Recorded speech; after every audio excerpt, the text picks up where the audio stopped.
The Fantasmagorium show presents Guns, Martinis, Gadgets, and Guns.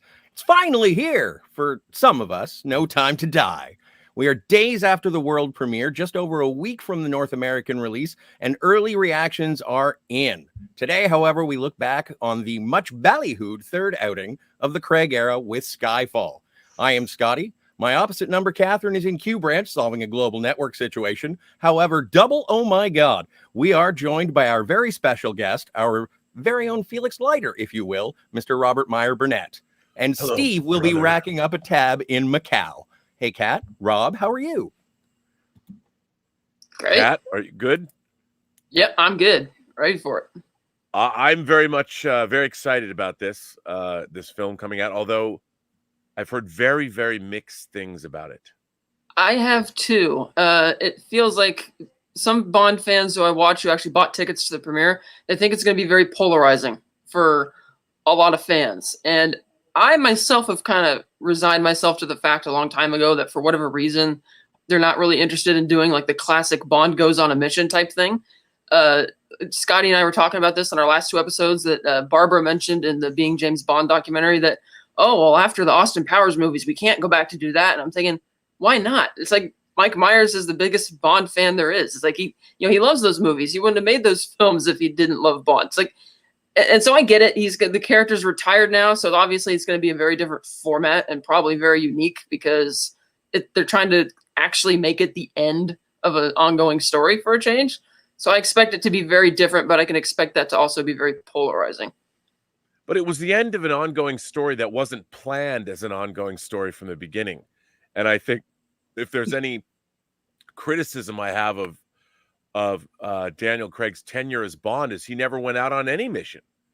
In Skyfall, we saw the end of a mission that he failed to achieve his objective because Moneypenny shot him off the top of a train. But he's, we watched his origin. That's Casino Royale is Bond's origin story, essentially, which I really enjoyed. I'm a Quantum of Solace apologist because I know it had problems with the script because of the Writers Guild strike, but still, there's a lot of stuff to enjoy in that movie. But then I am not a fan of Skyfall.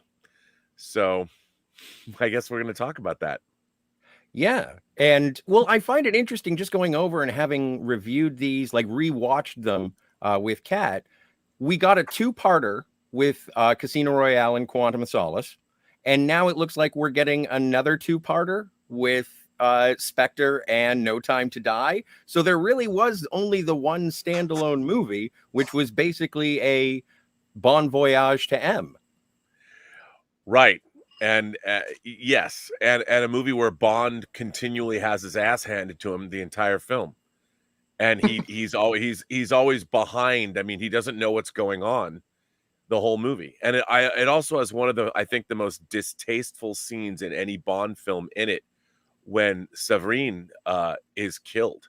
Mm-hmm. They're firing at her. I mean, that was so. Here's a woman that says she worked in the sex trade, was co-opted or taken in by Silva at a young age, and she meets a demise that is, I think, very, very distasteful in the entire annals of the Bond series. She, if any woman deserved some kind of absolution or at least rescue, it was her. And then when the troops fly in and take Silva away seconds after she dies, it just makes me angry. Well, and I was going to say that it's also the fact that there was nothing. Since Silva gave Bond the gun first to take the shot, and there was nothing stopping him from doing that same move that he uses on Silva's guards, and he could have saved her. And it's like, why didn't you do that exactly? And it just felt so okay. It's like it felt like we're trying to obey the formula in a little bit because as the old movies used to go, the first woman he sleeps with is the one who gets killed, which they did in the first three Craig films. So it felt like, okay, we're going to check off that box, even though it's like, no, not for Severine. No, and the way first of all, she's one of the most ethereally beautiful women that's ever appeared in a Bond film. And it's just the way he just walks in, and jumps into her shower. And there's a lot of very strange things that happen in that film. and I don't quite understand it. So Bond gets shot off a train in the middle of a mission, and he feels depressed. He, I guess, washes out to an island somewhere where he's just living in a hut for years, like, and he plays drinking games with scorpions in the local bar and sleeps with local ladies, even though the mission is not over yet.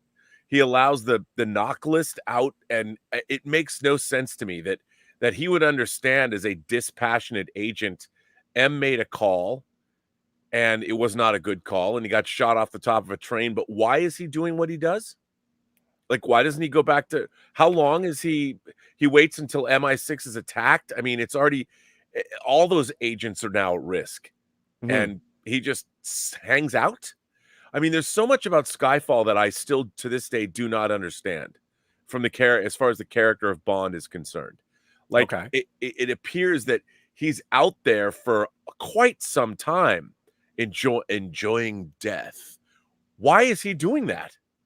Like, I really don't get it. It makes no sense to me. Is there a possibility that there's supposed to be some sort of parallel between Bond and Silva in the way that M had abandoned them both? Is that the through line of the storytelling that they were trying to go? I think there's something definitely to be said there, and that's what they try and do. But I don't think, look, the fact that they're in the middle of a mission, and Bond is smart enough to realize that, the game's the game. Stuff happens, man. And Moneypenny's not a crack shot. Bond heard M say, take the shot. There was a 50-50 chance that he would get hit or whatever. And he would know those risks. Bond is, when it comes to the mission, he's dispassionate. He gets the job done. But even, it's not like if M gave Silva up in Hong Kong or in Asia somewhere, that's a different thing. M wasn't leaving Bond for dead necessarily. I mean, he gets shot off the train. I mean, didn't they try and recover his body? You would hope. Yeah.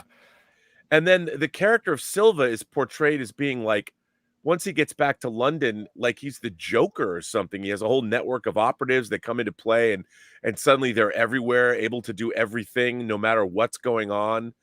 It's strange. How does Silva know that Bond's going to Skyfall, his childhood home, because they were connected when they... How? Maybe because Blofeld knew and told him? Like, what? Bond does say to Q, leave a trail of breadcrumbs, but small enough that Silva will find, but not big enough, because then, and they do a whole thing with new Q, with Ben Whishaw being new Q. And he does say that it's a difficult task, because if it's too big a breadcrumb, then it'll smell like a rat. Sure. So it has to be But why doesn't he drop M off at an SAS base and leave the breadcrumbs and leave M out? That's kind of that's kind of where it kind of fell apart for me as well, because up to that point, it's like they keep teasing that, M might know something about this. She's like, oh. Well, and M does specifically request that it just be Bond so that they go and escape, and that it is only Bond's plan.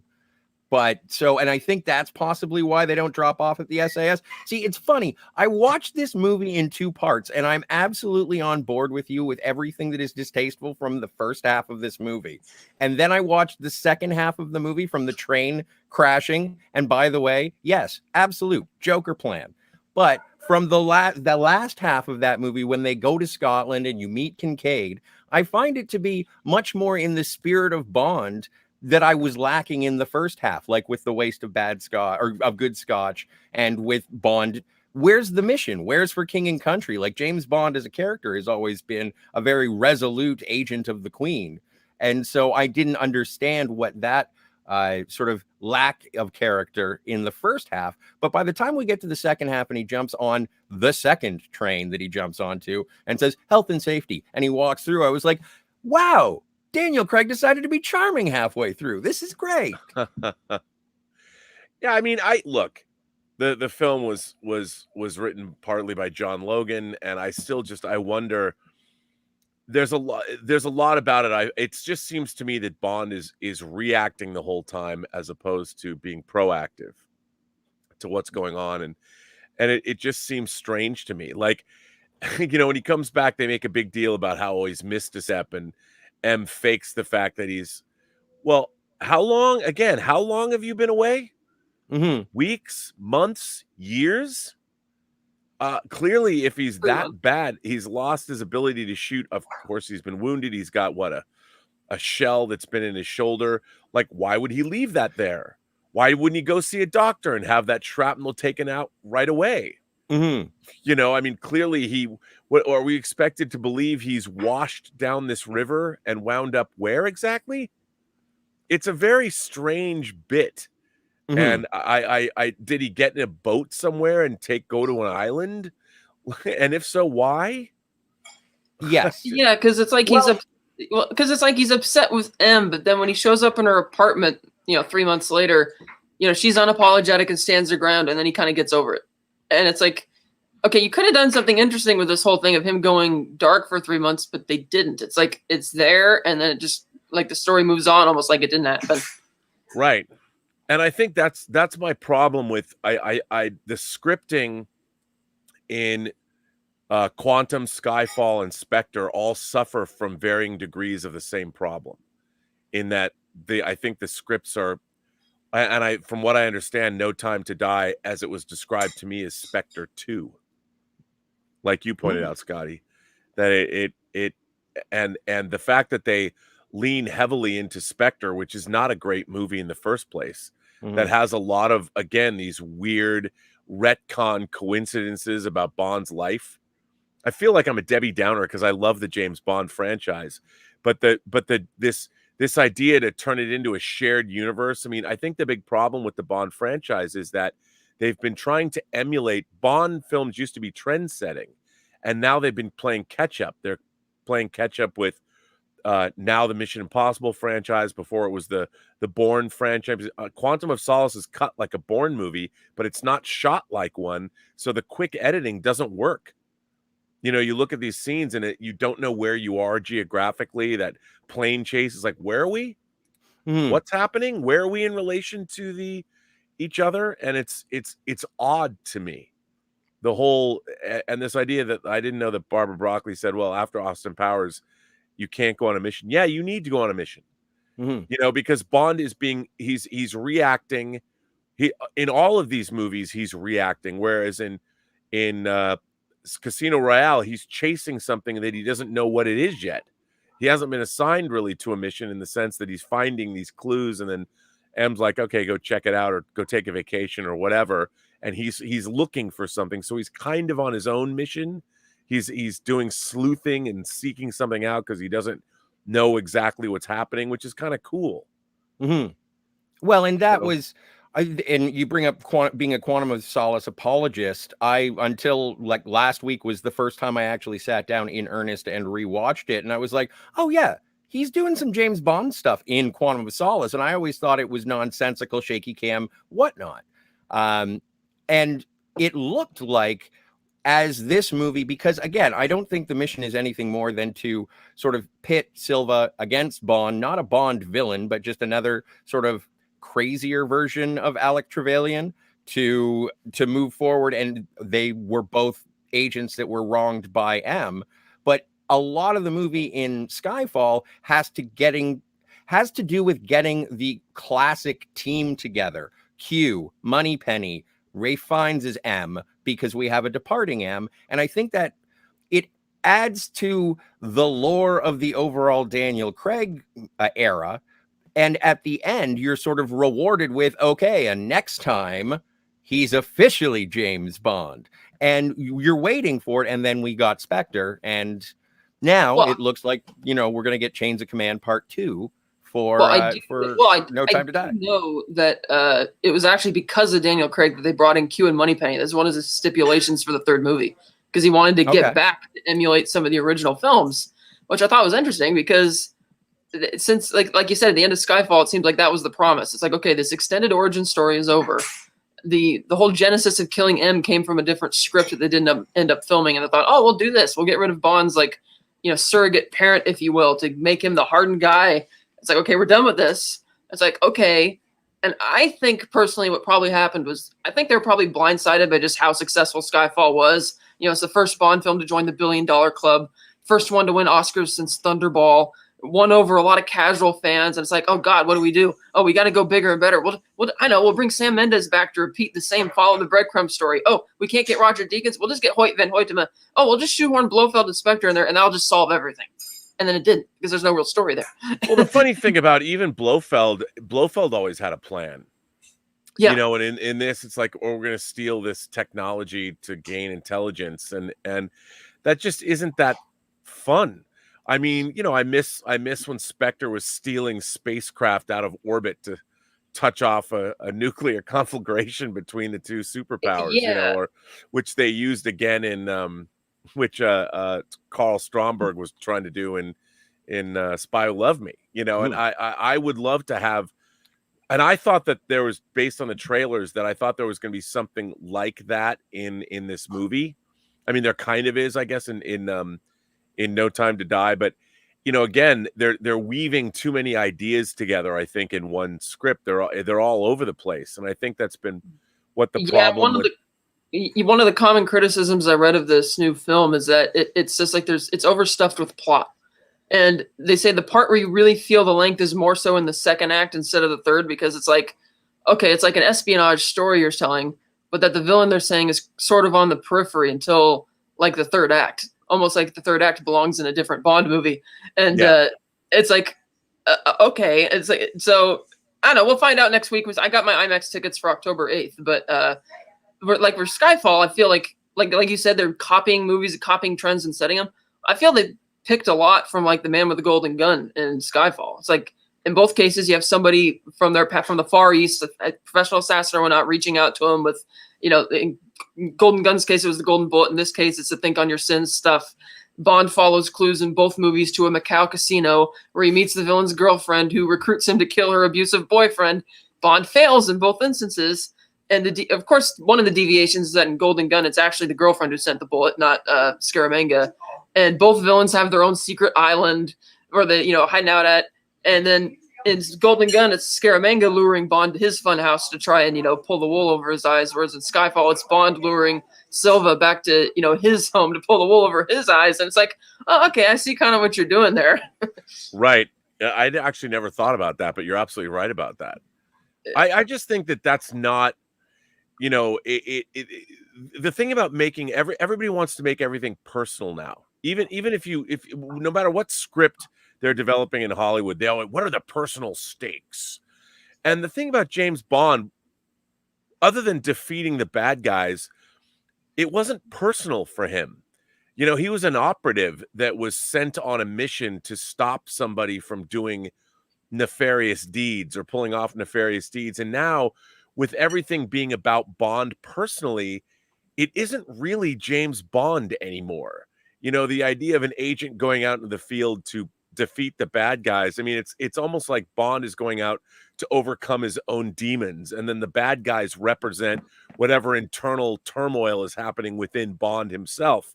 And it's like, that's fine, but you've taken away that wish fulfillment idea that James Bond is.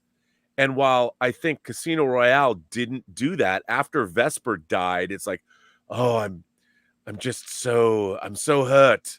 And he's been on that. It's I'm not going to sleep with Olga Kurylenko, and then in Skyfall, I'm dealing with my own bad self, and then you find another girl, Leia Seydoux, you know, Madeline Swan, who's not right for him, could it be his daughter, you know, and because she's Mr. White's daughter, he gets involved with her, whatever, and now there's more to it.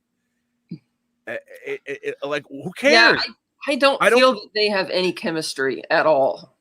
And yeah, I mean, if it was Anya Amasova, I could be like, okay, I could see they have mutual respect, they work well together, or Wai Lin from Tomorrow Never Dies or something. But but Madeline Swan, like, you just met her and she's Mr. White's daughter, so why? You know, and all of this superfluous personal stuff, I think, has really hampered the franchise. Yeah, it's like they've been doing it with every movie now, and it's like, okay, I mean, it was new when you did that in License to Kill, and then it was okay kind of when you did in Casino Royale, because it was an origin story, and we get the writer's strike turned Quantum into a direct sequel, which it was not originally going to be. But to keep it going now for like another 3 movies, it's like, okay, I hope they go back to doing standalone films for the next era. Well, in Casino Royale, you totally understand when Eva Green shows up, when they sit down and there's the meet cute in the train, and they have that great interplay. It's like, okay, these characters, I get it, and they're developing relationship when Vesper calls him on it. You know, you're an arrogant. I'm not giving you the money. You're not going to get a buy-in from me. You know, and it takes Felix Leiter to come in and buy in again for Bond. But all of that was earned. I mean, I loved all of that. So you realize at the end, like, I'm never going to find a woman like her. I'm leaving. I'll leave the service, because he just got there. He's been a 00 for a couple of days, weeks, maybe. Mm-hmm. And he's a newly minted 00. So it's like, okay, I believe that he would leave for a spectacular woman like her. So that made sense to me. But everything else after that, it's like, well, we don't need to see his personal. What's this obsession with his personal life and how? Oh, I feel this way. I feel. Then get out. Don't be a 00, man. But that was something that Pierce Brosnan tried to infuse in his era with his films, didn't he? When there was someone from his past in Tomorrow Never Dies, and he wanted to show a little bit more of an emotional side with Electra King. I remember on the special features on the DVD, him talking about that and wanting to bring that to the character. And I liked it when it was an infusion to the story, but not the story. Right, exactly. I mean, I mean, look, Bond is kind of a selfish prick when he finds Terry Terry Hatcher again. I mean, I love what were those words? I'll be right back. You know, Bond, he might have loved her, but King and Queen and Country were more important. That's why he bailed, you know, and never went back. I mean, he sees, oh, you know, I forgot how much I liked you. And with Electra King, she's playing him, and she's playing into his what he finds attractive. She knows. And she's using her feminine wiles because she's in the throw her Stockholm syndrome with her previous, you know, her kidnapped with Robert Carlyle. I bought all that, but it wasn't as personal as they're making it now. Like Bond being, people are saying in the reviews, Bond is a romantic, the Daniel Craig era, and I'm just like, that's fine, but that's not why James Bond became James Bond. It's like everything else. I feel like all of these venerable franchises, all these modern writers are trying to turn them into something they're not, so they can see, look at how progressive, or look at how different these characters are. But it's like James Bond is a weapon that is deployed to do the dirty jobs that the government can't sanction. I mean, we've given you a license to murder with impunity, whoever you believe should be murdered. And then to turn that same character into a romantic is kind of odd. Yes. A sentimental James Bond works in scenes. Again, I agree. And to see him throw away the gun. I know we're jumping ahead to Spectre, but like to see him throw the gun away at the end of Spectre.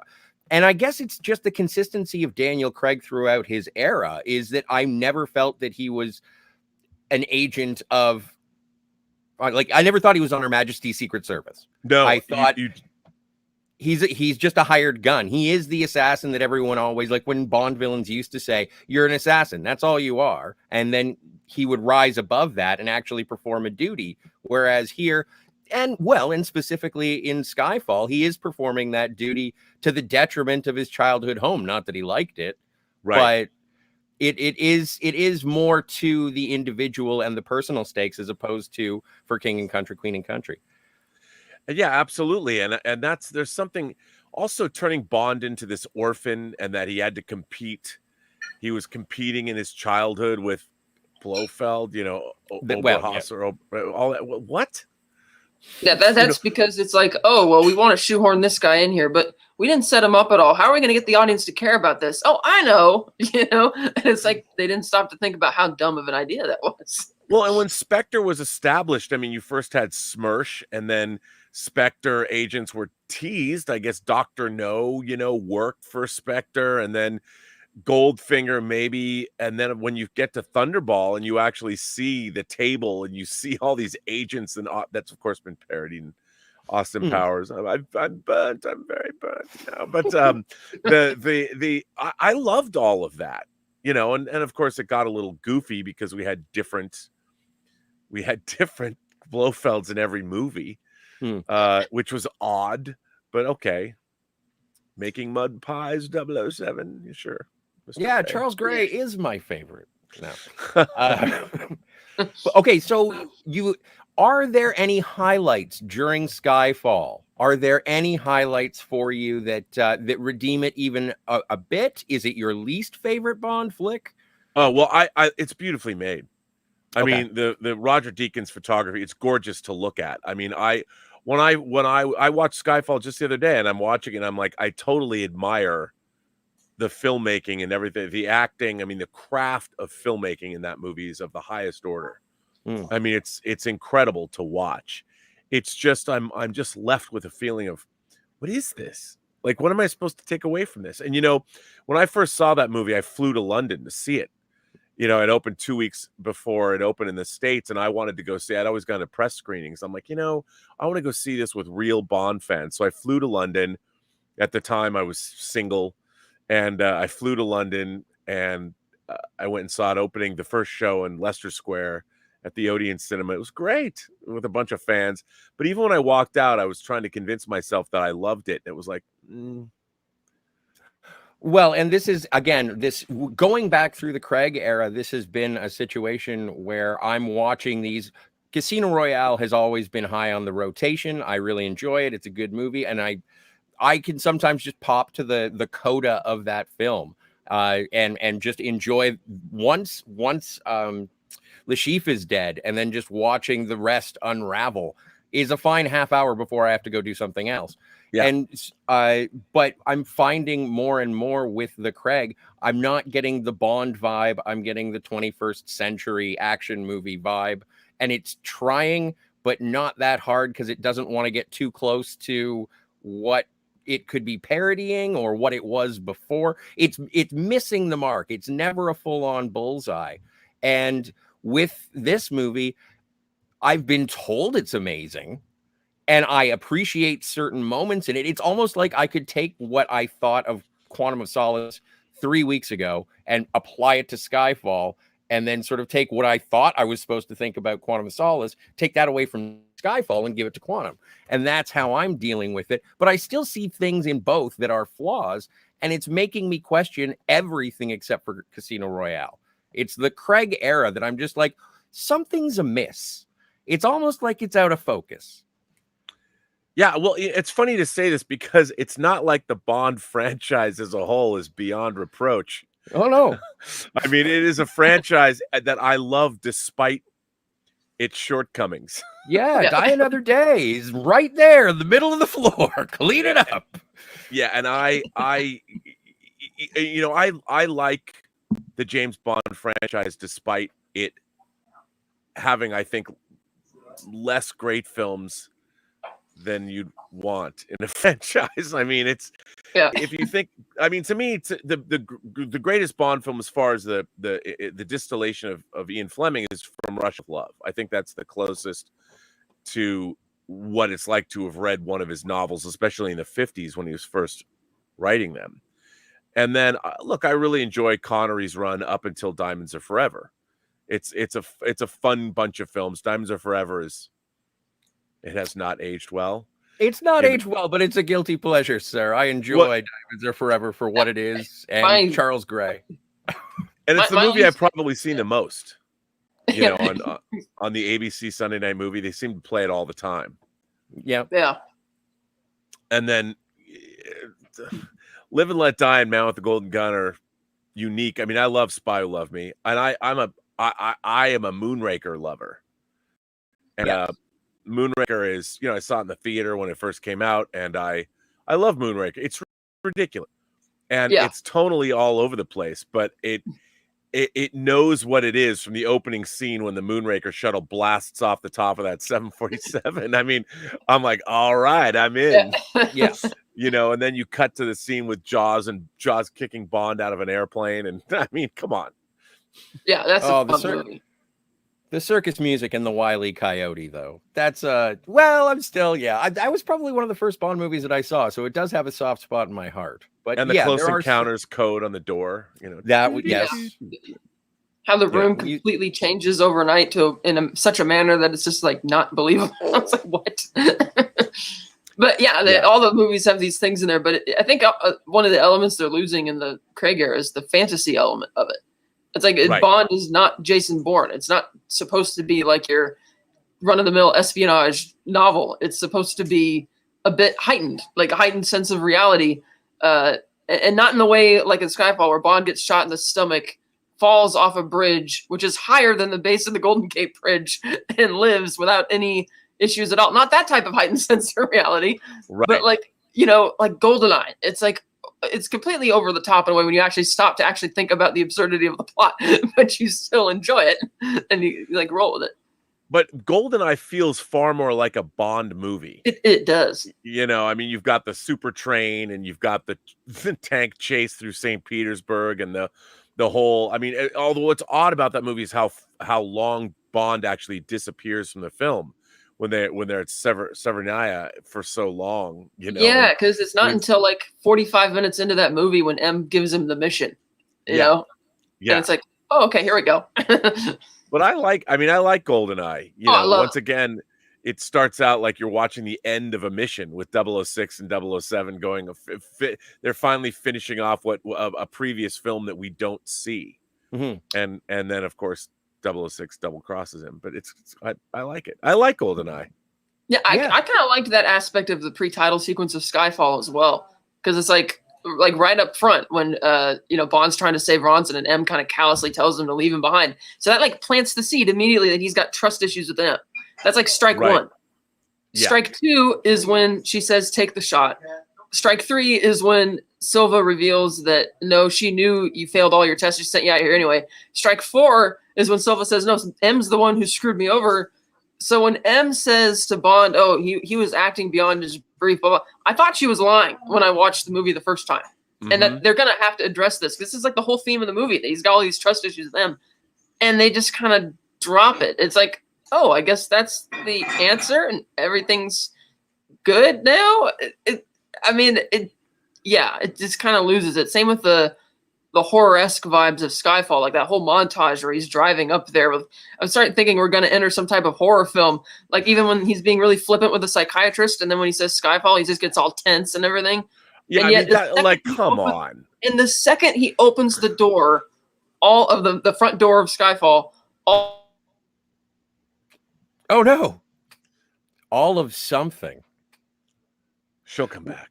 She will come back. Rob, I know that you said that you had a limit. You had a time. I had a limit. Yeah, I got a few more minutes. I can hang out for a few more minutes. I mean, but like I said, it's. I feel that the Daniel Craig era of Bond has been made up, which is what after Casino Royale, this shared universe again. They were leaning into the Marvel MCU of it all, and they never plotted out an arc. You know, it's been made up as they've gone along, and I feel that's what's really hampered the story, because they've now made all 5 of these movies interconnected. So, and they don't really work because they didn't conceive of that story as one story. So again, it does not. I don't think it really holds together, and I thought that was an odd choice to try and weave all of this stuff in together. Absolutely. And especially with the masking tape of having the portraits or the headshots of everyone at the end of Spectre. And it's like like, who did that? I don't know. You know, I've said, who like, did that? Like, which henchman? Yeah. Did Blofeld hire a PA and go, okay, listen, you got to go to Kinko's. Here are all these pictures. I want you to Xerox these pictures and buy some yarn and go tape it in the abandoned MI6 thing. And I mean, who did that? And then at the end of that film, you're on the Thames, you know, the Thames, the river, and and Bond is using his Walther PPK and literally shoots Blofeld's helicopter out of the sky. Like, they don't fly up a little higher to get out of the range of those bullets. No. It's the same problem when you go into the middle of the desert and Bond takes out that entire base with a couple of bullet holes. Yes. And with that, I kind of, as a linchpin for the Craig era, it is the Quantum of Solace and the making it the direct sequel to Casino Royale, which it was never intended to be. And again, I keep harping on it, but the only reason, like, Skyfall is a standalone movie because it is M's movie, and I feel it even gets away from James Bond at the end, and you get more stuff going on between Kincaid and Emma than you do with the real connection between Bond and M. And even she keeps her gunshot wound at the end to herself until it's like, okay, hold me. I did you well. You're my greatest achievement, James. And then, yeah, then we move on to Spectre. And I have to say, I haven't watched it again recently. I'm going to for next week's show. I think I like Spectre better than Skyfall. I can't forgive a Bond movie that goes into the snow and doesn't have a ski sequence. Oh, yeah, I've heard that argument before, and I can't. I can't hold it against you. You know, I'm a skier myself, and I grew up skiing, and one of the things I loved about Bond movies, and the last time we had a ski sequence, which was in The World Is Not The World Is Not Enough. It's not a great ski sequence. They're trying to get away from paramotoring, and it's just slow. Mm-hmm. You know, it's the best ski sequence was in For Your Eyes Only. I mean, I love Our Majesty's Secret Service and I love Spy Who Loved Me, but the For Your Eyes Only ski sequence is pretty incredible. Let's ski onto a bobsled course where one of the stuntmen actually got killed filming that sequence. But it's an incredible ski sequence because there's not a lot of rear projection in it. It's really well done. I want more of that.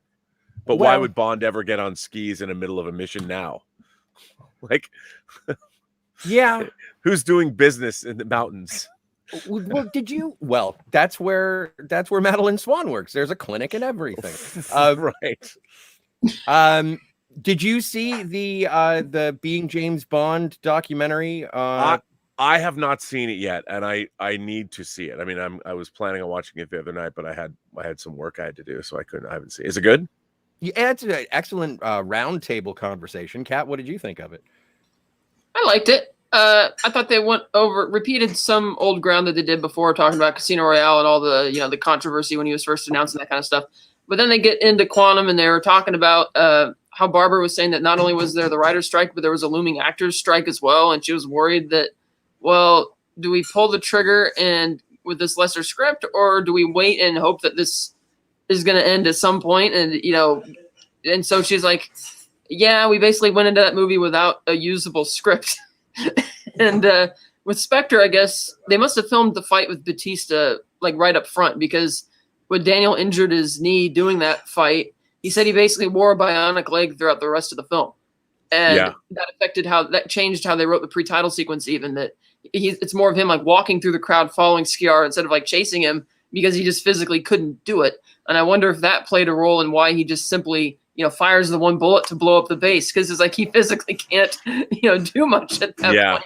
That could rather than recoup, because Craig said it would have taken him like 9 months to recover from this, and obviously they weren't going to shut production down that long. So it's like he's like, okay, I'll just do the bionic leg thing, and I don't know. But they kind of danced around the other issues with that movie in terms of the writing. You'll notice that Spectre's the only Bond film which does not have an audio commentary. And you could see why. It's like, we're not going to address the things that people actually want to know in terms of storytelling decisions. Because I still don't get, like, with the Sony hack, when they said they went into that movie, a $300 million movie, knowing they didn't have a third act. I don't know how you do that. It's like, I don't know. I don't know why Purvis and Wade aren't writing. That's another thing I feel that the Bond series has been hampered in the Craig era by the screenplays. They always have, like, even Paul Haggis came in on Casino Royale and wrote on Casino Royale. I feel which is fine. They find Academy Award winning screenwriters like in John Logan coming in, and I mean, I get it, but I don't feel that they're.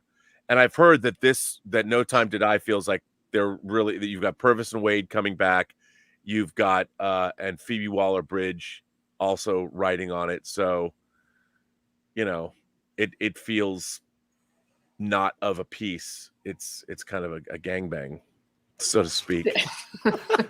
A James Bond gangbang is something that I'm going to lay down good money for, sir. I am I looking know. forward to this movie. Yes, I would enjoy that as well. And, I mean, we almost got that in Skyfall with Silva and Bond. Yeah, True. that's right. And Yeah, I there's really, something else they tease that never comes up again in the movie. It's like, yeah, I mean, I thought first of all, Javier Bardem is great as Silva. oh Yeah. yeah, And I really liked him in that scene, you know, when the homoeroticism of it all. You'd never seen that before. And when Bond says, "What makes you think this is my first time?" I mean, I love that. That was such a disarming line. And what he's because Silva thinks he's got Bond, like, I'm playing on your masculine heterosexuality, and Bond's able to be like, no, Yep. you're not.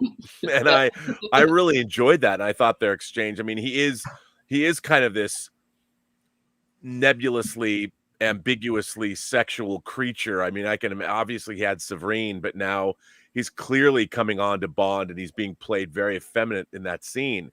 And I thought Javier Bardem was great doing that. I loved all that. It's another way to keep people off guard. That was another tool in his toy box, and I like that a lot. And I wish that there was more of that. But then it, again, like so many other things in Skyfall, it gets dropped and we never hear about it again. Yeah, and he does sort of turn into insane force of nature by the end of it once you do get to Scotland, and then it gets the performance, while still good as an unhinged madman. It's like, oh, okay, this is the guy who planned all that stuff with the train explosion. Okay, same guy. All right. Yeah, and I don't understand, like, why bother with M? You know, if you have the ability to topple governments and you've gotten everything you want, I understand you're disfigured now, but it's like, you know, your life ain't so bad, buddy. You know, you seem to be doing okay there. What is it you're missing? So you're angry at M, but if you knew what you were getting into, and you knew the risks of the job, you know, and you've got now a network of people worldwide, and you can topple governments with your supercomputer, what do you care about M for? Well, and yeah, then I don't know why they added that bit with him being able to do all that extra stuff. It's like, why don't you just say that he's hellbent on revenge and just leave it at that? Right. And I often wonder, like when they did the retcon inspector, to say he was a part of it. And I thought, I wonder if he was one of their clients, because one of their things is, you know, revenge, you know, like gave him the ring to wear. Because I would imagine, okay, he breaks out after finding out that M betrayed him. Maybe Blofeld found out about him, knows, well, like, this guy kept her secrets for so long. I can't blackmail this guy into working for me. Hey, name your price. Give me what I need to go after M. It's like, okay. And that'll help explain away the contrivances of like how he got a hold of this massive attack helicopter without anybody knowing, or the whole he's other got military ordnance just at his fingertips. Yeah, or the other contrivance that for some reason Q, Tanner, and Mallory think that the Prime Minister would be mad to find out about this plan. And I'm thinking, well, from the Prime Minister's perspective, this guy bombed MI6 headquarters. He bombed the subway. He stole the list and is blowing all the covers of the NATO agents. He nearly killed her at the courthouse. If anything, she'd be happy and say, yes, get him out to the countryside, get him the hell away from population centers. And here, what do you need? I'll provide the extra military or the SAS, you know? It didn't make any like a sense at that point. But you know, c'est la vie. It's like, I like the sequence at the actual siege at Skyfall. It reminds me of like a cross between like Home Alone and Straw Dogs. Right. But it doesn't, there's no real story logic as to why they're there. Like even when Bond gets to there, sees that the cabinet is empty of all the guns. It's like, well, you can tell this was a hunting rifle cabinet. That's not really going to help you, because he already knows that Silva's got all these henchmen and has all these abilities. It's like, okay, I see that there's no computers at this place for him to like hack into, but he said he was an agent from 1986 to 97. So he's like kind of like a mashup of Boris Grishenko and Alec Trevelyan, you know, computer genius and a competent agent. What did you think was going to happen? You know, it's just, yeah. And I still don't understand why Bond takes M there and they have to send even breadcrumbs for Silva to follow. I mean, Silva's been operating in the heart of London. You know, he takes out one of the London tubes. He's at what is it called? Old Vic, not Old Vic. What's the whatever the legal, wherever it's called, where they're at, where they're having a big hearing. The old Bailey. Is the Old Bailey? Yes, is the that Old what's called? Bailey. The Old Bailey. So they're there at the Old Bailey, and going through all this, and suddenly Bond's gonna like get everybody out to stop collateral damage. Is that why he's leaving London? I mean, why does he just get into a plane and fly somewhere where no one knows where he's going? No flight plan, nothing. Go get a plane and fly to the United States. I mean, who's gonna know? That would make the most sense. Yeah. Okay. So yeah, and so was it the hype of the 50th anniversary and everything that happened with the Olympics? Is that why Skyfall became the most successful Bond of the entire franchise? You know what I think it is? I think it's Silva's the Joker. I think that people were so taken by Christopher Nolan's vision of the Joker that they saw Silva as an agent of chaos, like the Joker. It was the closest thing you could get to the Dark Knight. It was something similar. It was kind of in the zeitgeist. I think it was all part of it. The 50th anniversary. The film was very handsome. You had Adele singing it was just there was so much about it that would appeal to people on many different levels that people went, and it lulls you into thinking it's better than it is because it's such an incredibly well-made movie. Yes. Fans at the time thought it was better than Quantum of Solace. And I wonder if Quantum was a more universally praised film, if the praise for Skyfall would have been a little bit more tempered, Maybe, because a lot of people hate, like, I don't understand, but Another Way to Die is one of my favorite Bond themes. I love that theme, and people hate it. Bond fans are like, that's a terrible song. I'm like, what? I don't understand that. I mean, to me, that song and that movie are kind of, they are a very it's sort of a fuzzy guitar Bond film. The whole movie, it's like you're in a drunken, there's a bar band playing like rock and roll classics bordering on punk rock, and that's kind of what Quantum of Solace is to me. It's surly. It's a surly movie, and yeah. Well, it is. It's a distant movie. It's a distant movie that you want it to love you and do all the things after the success of Casino Royale, and it doesn't. And even as you mentioned with Another Way to Die, like, it is purposefully off key.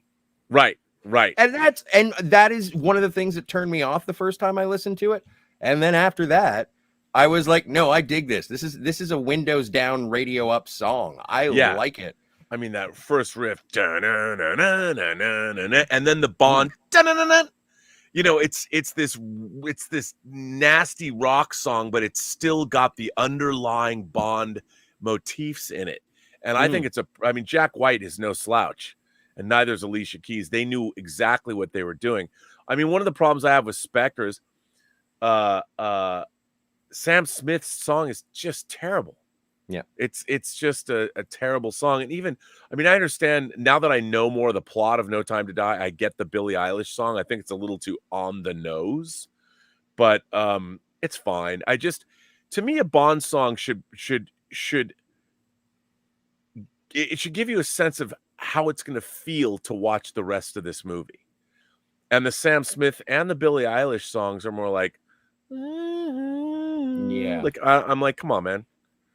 Give me a break. Yeah. I want Lulu.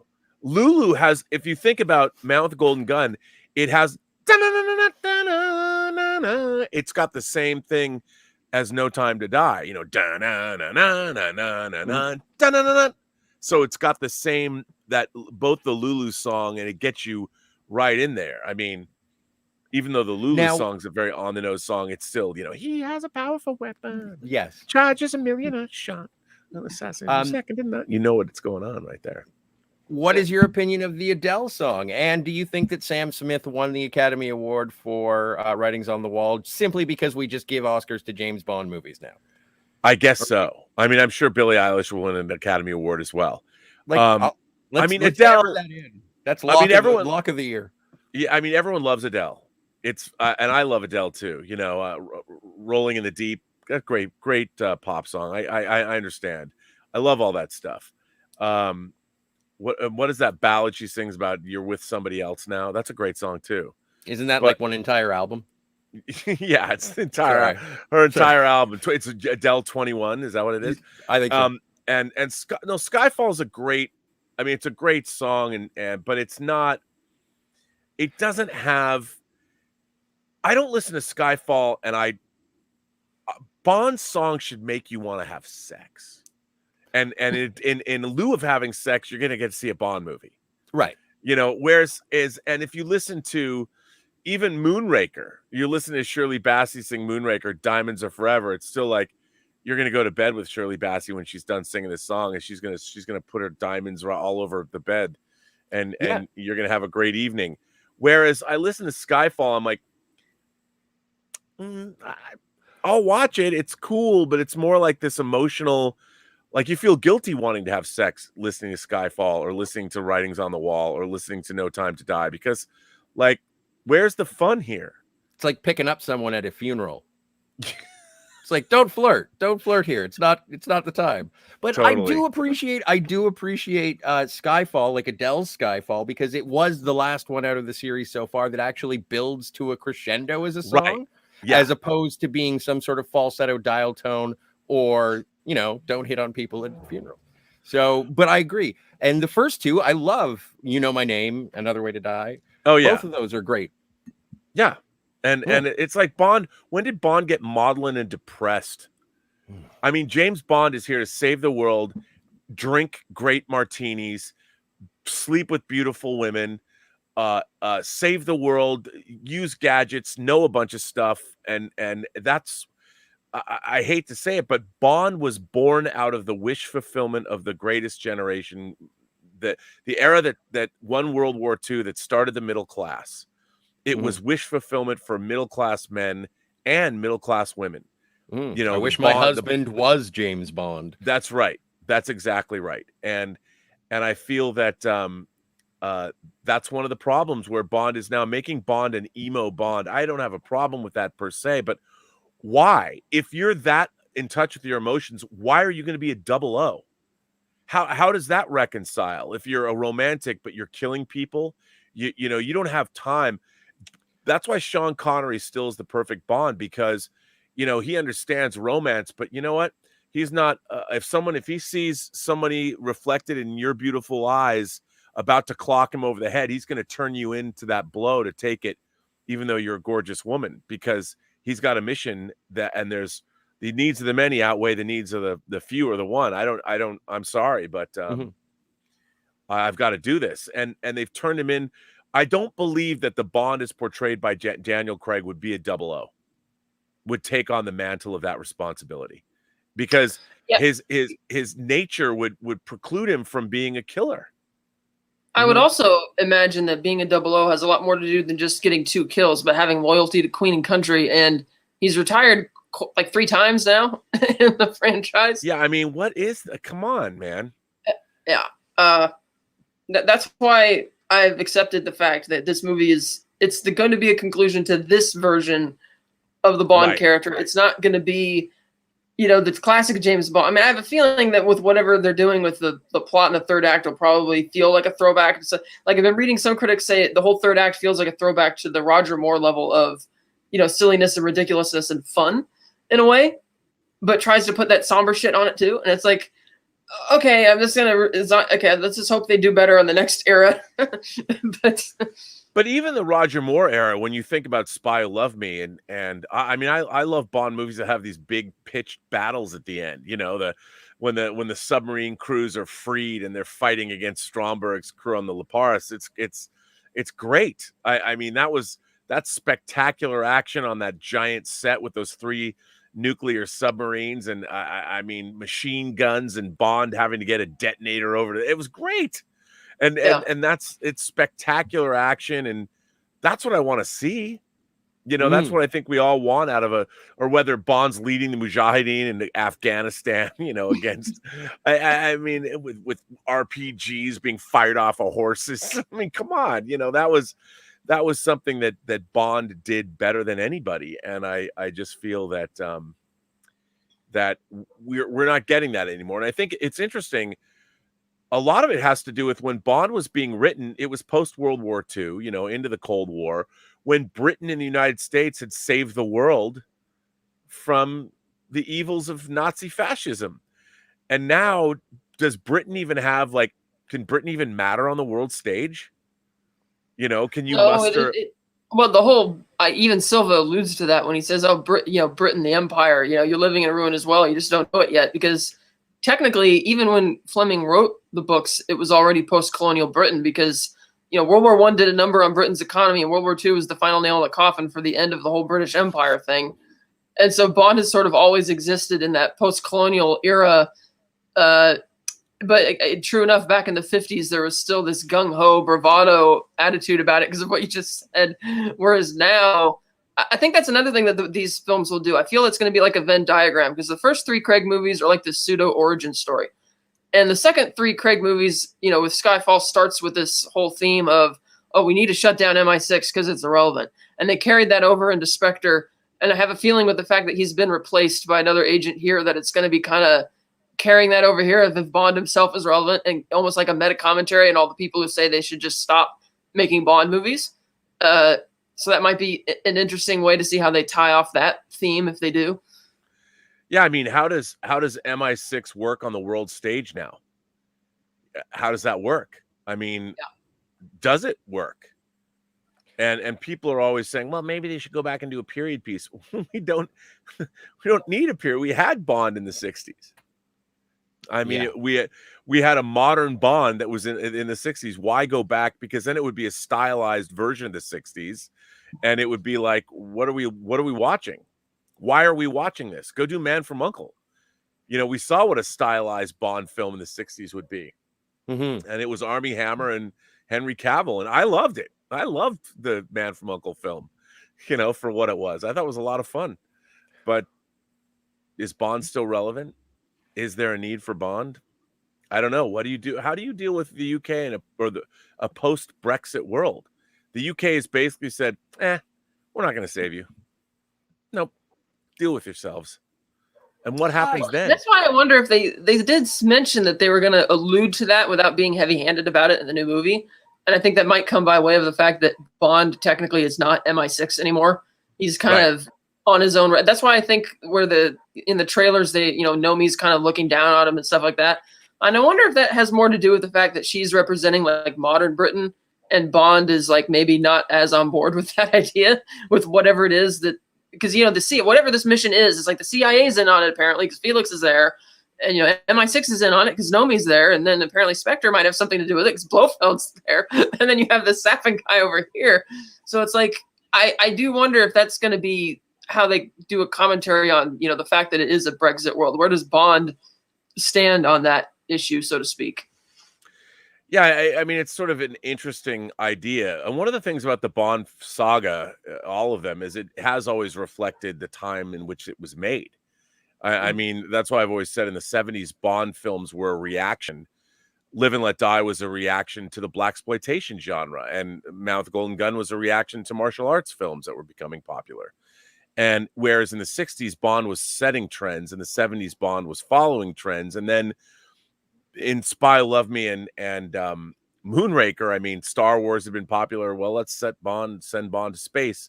And then when I do like For Your Eyes Only. I do like it, but I do think that even 80s Bonds, For Your Eyes Only, Octopussy, View to a Kill, and License to Kill are sort of bland in a way. There's a blandness to, like, I would love to have seen the Miami Vice version of Bond, which we got later in License to Kill, but it felt old hat and warmed over, like sort of all of the 80s Bonds. And I like I like Living Daylights, and I like For Your Eyes Only, and to a certain extent I even like Octopussy. Not a fan of either License to Kill or View to a Kill. But I mean, I like them as movies, but I don't think the 80s were so, in a way, pop culture was so cool, and the Bond films don't reflect that. And maybe it's because Roger Moore was getting older at the time. I mean, maybe in the 80s, if they gave us an 80s version of James Bond, it would have been better. I think Timothy Dalton could have been that. I mean, I would have loved to have seen Timothy Dalton take over in For Your Eyes Only. and maybe make it a younger, more of a. I mean, we had. That's why you look at like Tony Scott's film The Hunger, and it begins with Bauhaus singing Bela Lugosi's "Dead" in a cool club with David Bowie and Susan Sarandon or Catherine Deneuve. Why didn't that would have been the beginning of a Bond film? Bond's in a club where Bauhaus is playing. Now that would have been cool, maybe. But I must. You lost me. Kids. You lost me when you said you didn't like License to Kill, so it's okay. I think License to Kill is one of my least favorite Bond movies. That's okay. I accept your apology. We can have a long conversation about it. It looks cheap. It was mostly shot in Mexico. Michael Caine's score, Wayne Newton. Although Gladys it's got Knight and Carrie Lowell. I was got. gonna say Talisa Soto and Carrie Lowell are two of my favorite Bond girls. Carrie Lowell's amazing. Yeah, absolutely. Good Well, thank you Richard so much Gere for your that. time, sir. Yeah, I'm sorry I have to leave early. So Heavens, you've given us half an hour more than we thought we'd get with you. well, this was fun. I look Appreciate forward it. to. We should have a big conversation about a post No Time to Die conversation. Yes, you are Cat, totally invited to that show. I would love to do that. All right, we will keep you in the know, and we'll send you a communique shortly Yes, sir. following the film. And yes, ma'am. Thank you for allowing me to be here. Yes, thank you, so Rob. much. And we'll keep up the British end. Of 007. Aha. Oh, what a lovely day. Big Yes. thanks to Robert Meyer Burnett for coming by this busted up old martini gadget and gun. Do you want to do the recap, or Sure. do you want to check? Since we talked or about do a you lot of it, we'll probably power through it faster. Sounds good. All right, so this was the third Bond film in a row to not start with a gun barrel. And True. Sam Mendes' excuse for this was, well, it doesn't match the opening shot, to which I said, well, you didn't have to have the opening shot simulate the gun barrel either. But so that's that. So Bond goes into the room. He's got his gun drawn. They're in Istanbul. He sees Ronson. He's been shot. And like I mentioned earlier, M's callously telling him to leave him, which is immediately setting the seed of Bond is going to have trust issues with M in this movie. And something is missing. We don't know what it is yet. It's like something from this laptop. It's gone. You got to find it. So Bond steps outside. Agent Eve drives up. He gets in the car with her. They're driving, and this leads into this huge chase sequence throughout the streets and the marketplace. And Bond gets on a motorcycle and races across the rooftops, chasing this assassin named Patrice. Eventually, Patrice jumps off an overpass onto a train, and Bond kind of rams the motorcycle against the fence and leaps over onto the train as well. And Bond's further back on the train than Patrice is, so Bond climbs onto this like bulldozer, gets inside of it, turns the crane arm around and starts knocking off the little VW bugs that are on the cart in front of him. Patrice shoots Bond, hits him, and he's like, oh, fuck, So then he starts driving the tractor forward, crushing the VWs. Yes. Eve is driving alongside this whole time, keeping M updated as she's in London in her office, just like, eager to better get this going, And I love the soundtrack in this. It feels like it's really tense. And Patrice ends up getting his machine gun and uncoupling the cars by blasting the connector. And Bond resolves to take the tractor arm and slams it down into the train. And the weight of it just starts shearing off the back. And in a total James Bond moment, he gets out of the tractor, runs up the arm, and leaps down into the train at the last second and just adjusts his cuff like a badass. So he keeps on going through the train. He gets onto the roof, gets in a big fight with Patrice. Eventually, they get to this bridge where Eve has been forced to park the car and set up for taking a shot. M insists that she takes the shot, even though she says it's not good. It's not a clean shot. She ends up shooting Bond accidentally in the gut, a bullet that should have killed him. And then he falls off this bridge, hits the water, and floats away. And there's this really tense moment back in MI6 where the camera keeps cutting between M, Tanner, and the speaker, and you're waiting. I think, and then she's like, agent down, and then M just turns around and just stares out the windows like really stoically. And then we get into Adele's. Yeah, we get into Adele's song, but here I always thought that she would, or that James Bond was wearing a bulletproof vest or something, because the shot that Moneypenny takes is never referenced again, but you still have the shot from Patrice. Is it Patrice? Yes. That's Okay. possibly could have been. I mean, it didn't look like he was, but that would explain why even when he's in the Mediterranean, you see him lying in bed without his shirt and there's no scar on his stomach or anything. No. So M, meanwhile, this is a great title sequence by Daniel Kleinman. I loved it, with all the underwater bits, with all the cemetery and the Skyfall Lodge and the dragons and all. It's so awesome. So, and I actually did like the song. So we come out of that to M's back at MI6, and she's just typed up Bond's obituary. The next day, she has to go see the chairman of the Intelligence Committee, played by Ralph Fiennes. His name's Gareth Mallory, and he basically suggests to M that you need to retire, i.e., you're getting fired because you lost the list containing all the undercover NATO agents. And when he said that, I'm thinking, what series of events transpired for such a list to end up on some SIM card in Istanbul in some seedy hotel? It's like it was a little weird, but I just feel that once he said that, you could take that entire pre-title sequence and just splice it into some point later in the movie, like towards the end of the first act. It was almost too. It's like too convenient. It was a little weird, but okay. So they never recover this list, do they? If they do, they never mention it. So Okay. M starts going back to MI6, and on the way, Tanner gets a call saying that, oh, somebody's trying to access the list now, and they trace it back to M's computer in her office, and she's like, oh, shut it down. And then the computer gets all hijacked with this screensaver. It shows like the Union Jack with M, and the MI6 building is sort of her crown, and it's making like little bleeping noises, and it burns up, and then it says, think on your sins. And she's like totally taken aback by this. And I was hooked at that moment. I'm like, wow, this is going to be great. So she gets out of the car back at MI6 because there's like a roadblock set up. And she's like, oh, can't you see you can see the car? You know who we are. Get out of the way. And then bam, big explosion. Took me by surprise. I did not see that coming. And she's just like, oh shit. So then we cut to what I assume is somewhere in the Mediterranean. Bond is, he's sleeping with this woman. He doesn't really seem to care. He goes to play these little drinking games with a Scorpion down at the bar, and everybody's placing bets, and you could tell he's still bored. And the next morning he's just sitting there all cross-armed and upset. He pays the bartender to have a bottle like that, like what probably looks like the crack of dawn. And then he sees a news report about the bombing at MI6. Mm-hmm. And this finally gets him kind of concerned. We then cut back to London, and M goes to her house. And fun fact, the outside of this house that they're stepping into is in real life John Barry's house, or was when he was. Yes, it was John Barry's house for all those years. And even though the inside was built at Pinewood, it was an exact reproduction of the inside of John Barry's house, which is really cool. So M goes inside, and for the second time in this era, Bond has broken into M's house. And she's unapologetic. Bond's really pissed off. He's like, oh, I was gone enjoying death. And what'd you say? Take the bloody shot. You should have trusted me to finish the job and all this stuff. And the way she just shuts him down so quick, I love that because that's so M. But if he gets over it that quickly, that begs the question, why was he gone for the full 3 months?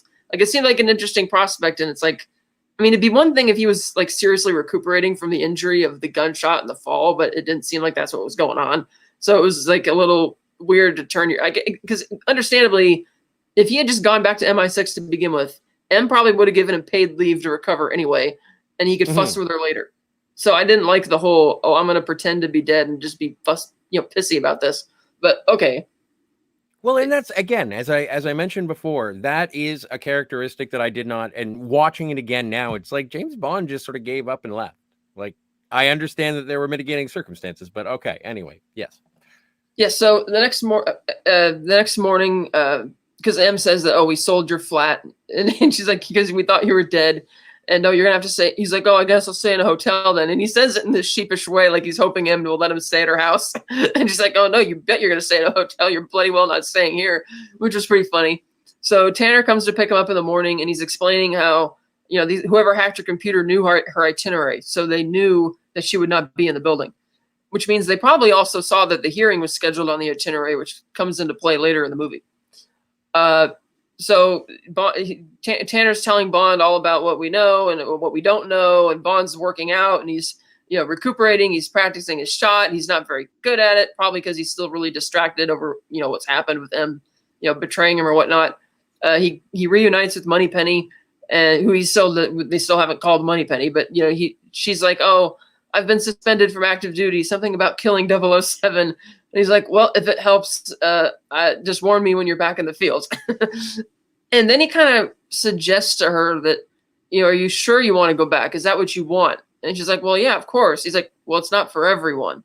And that's kind of interesting that he suggests that, because in the very next scene, when he goes into M's office and Mallory is there, and Mallory asks him, why didn't you stay dead? It's not, there's not an easy way out of this life.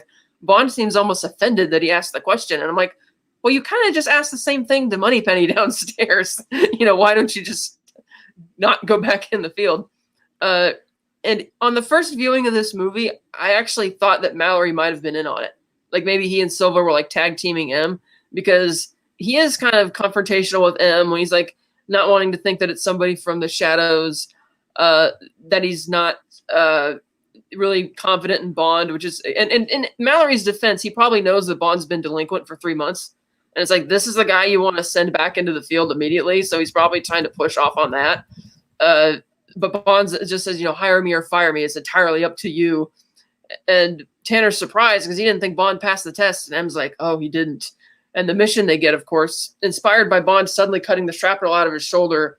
And for some reason, this bullet just happens to be used by only a few assassins. And MI6 just happens to have the 3 names on their computer. So Bond identifies him.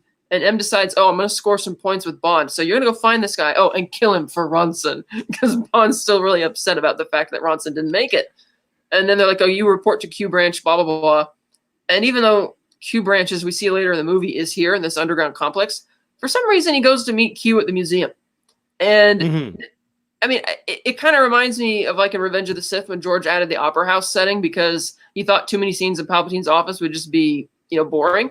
And I feel that's kind of why this museum scene is here, except it just there's no real logic to why he's meeting Q in a museum. But I did like their back and forth dialogue, how they're kind of sniping at each other. I like that they didn't just try and redo, Desmond Llewellyn. They just went in the total opposite direction, which I thought was great. How he's like, I could do more damage with a cup of Earl Grey, but while I'm in my pajamas, more than you could do in a year in the field, And he's like, well, sometimes the trigger still needs to be pulled. I thought that was really great. Well, and also it harkened back to Dr. No with being given the Walther. Yes. In my mind, in terms of the case, and it wasn't a matter of swapping out the Beretta, but it just it was a nice nod to that, and it didn't necessarily need the entire background noise of Q Branch doing Desmond Llewellyn things. It felt like Major Boothroyd. Although I don't know if that's do they refer to Q as Boothroyd in this? No, they've not referred to him by name yet. Okay. No. So Bond goes to Shanghai. We have some gorgeous cinematography by Roger Deakins. Bond's at the hotel because he presumably has beaten Patrice here. He then gets the call. He goes, and you have this lengthy no dialogue montage, which is great, where Bond goes down to the airport. He starts following to Patrice, tailing him through the city. Oh, and I forgot to mention the gadgets that Q gave Bond was a gun which is coded to his palm print so only he can fire it. Something we've seen in other movies. He's given him a radio which has an antenna, which I guess after the last thing, which the thing that got injected into his wrist in Casino, once that didn't work, it's like, well, we're probably developing something new. So, here's this little radio with an antenna. And it's like, okay. And he makes the quip about the exploding pen grenade, how we don't really go in for that anymore, which according to Sam Mendes was him making a statement about what he wants gadgets to be in the future. Because I guess Sam Mendes is, anti-gadget, which is a little odd for somebody making a Bond movie. But okay. Yeah, so Bond's in Shanghai. He follows Patrice. They get down to this building. We're not really sure what it is, but Bond gets out the gun. He's checking it out. He's kind of smiling, and he looks up and he sees that Patrice has just shot the security guard. So Bond sneaks in. He goes upstairs, sees Patrice aboard an elevator. Bond waits for the elevator to start taking off, and then he runs forward and leaps and grabs onto the bottom, rides it all the way up, and then he does this kind of daredevil catwalk, climbing along the wall, forces open another elevator door to get in. And I'm not sure what the deal is with this floor. Maybe it was still under construction or recently vacated by another business because it's got all these glass partitions and glass doors. And it's cool because you see the digital billboards on the outside. So it just makes this gorgeous imagery. And Patrice is setting up a gun. Oh, we're not there yet. It is. And this scene I never fully understood because he's setting up the gun and he's going to shoot this guy across the street who's sitting in a room looking at this painting that's been unveiled. But everybody else in the room around him is in on it because they don't react to the gunshot.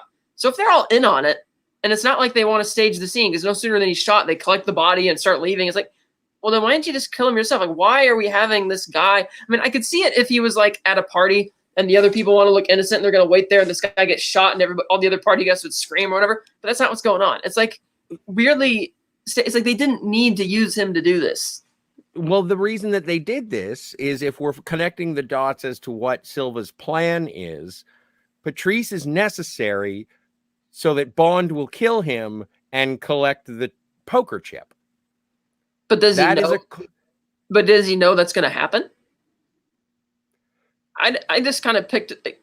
The only way that Bond would be able to find Patrice is by removing the bullet that would be, because they say it's on the one of 3 assassins.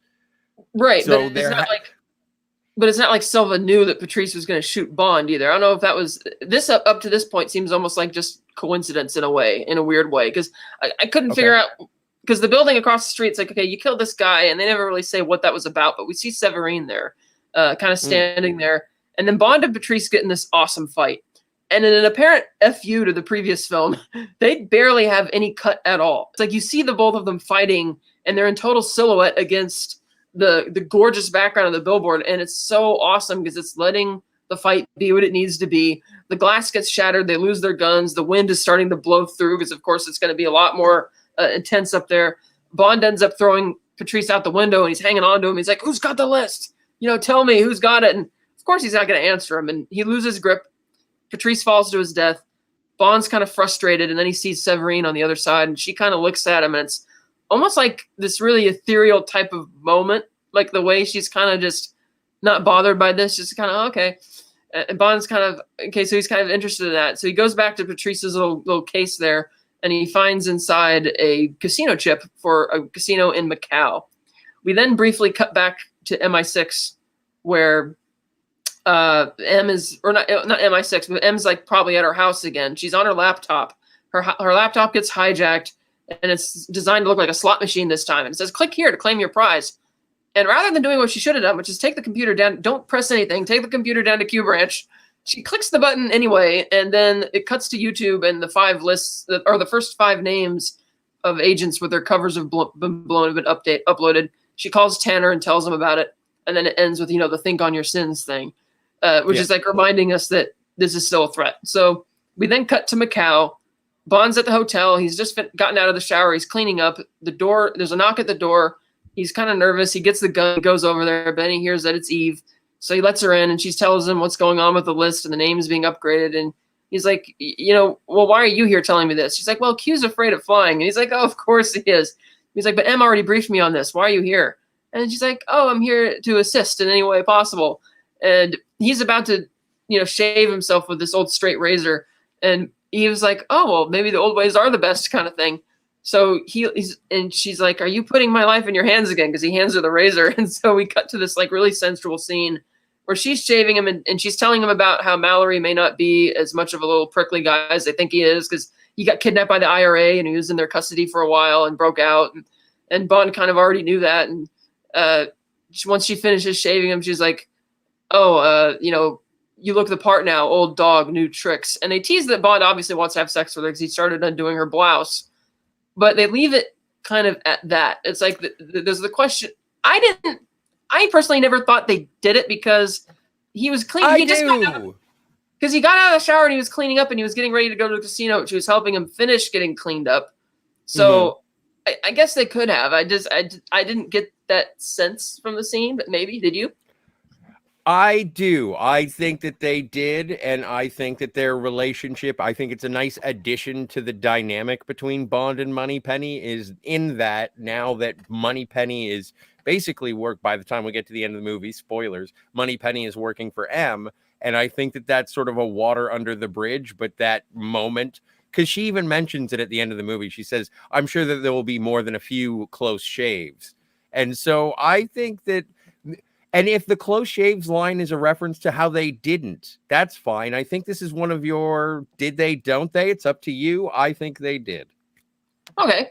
So we cut to the casino in Macau, and it's a really neat entrance. It's like there's like this whole lagoon, and you got these like floating Chinese lanterns and the big drive.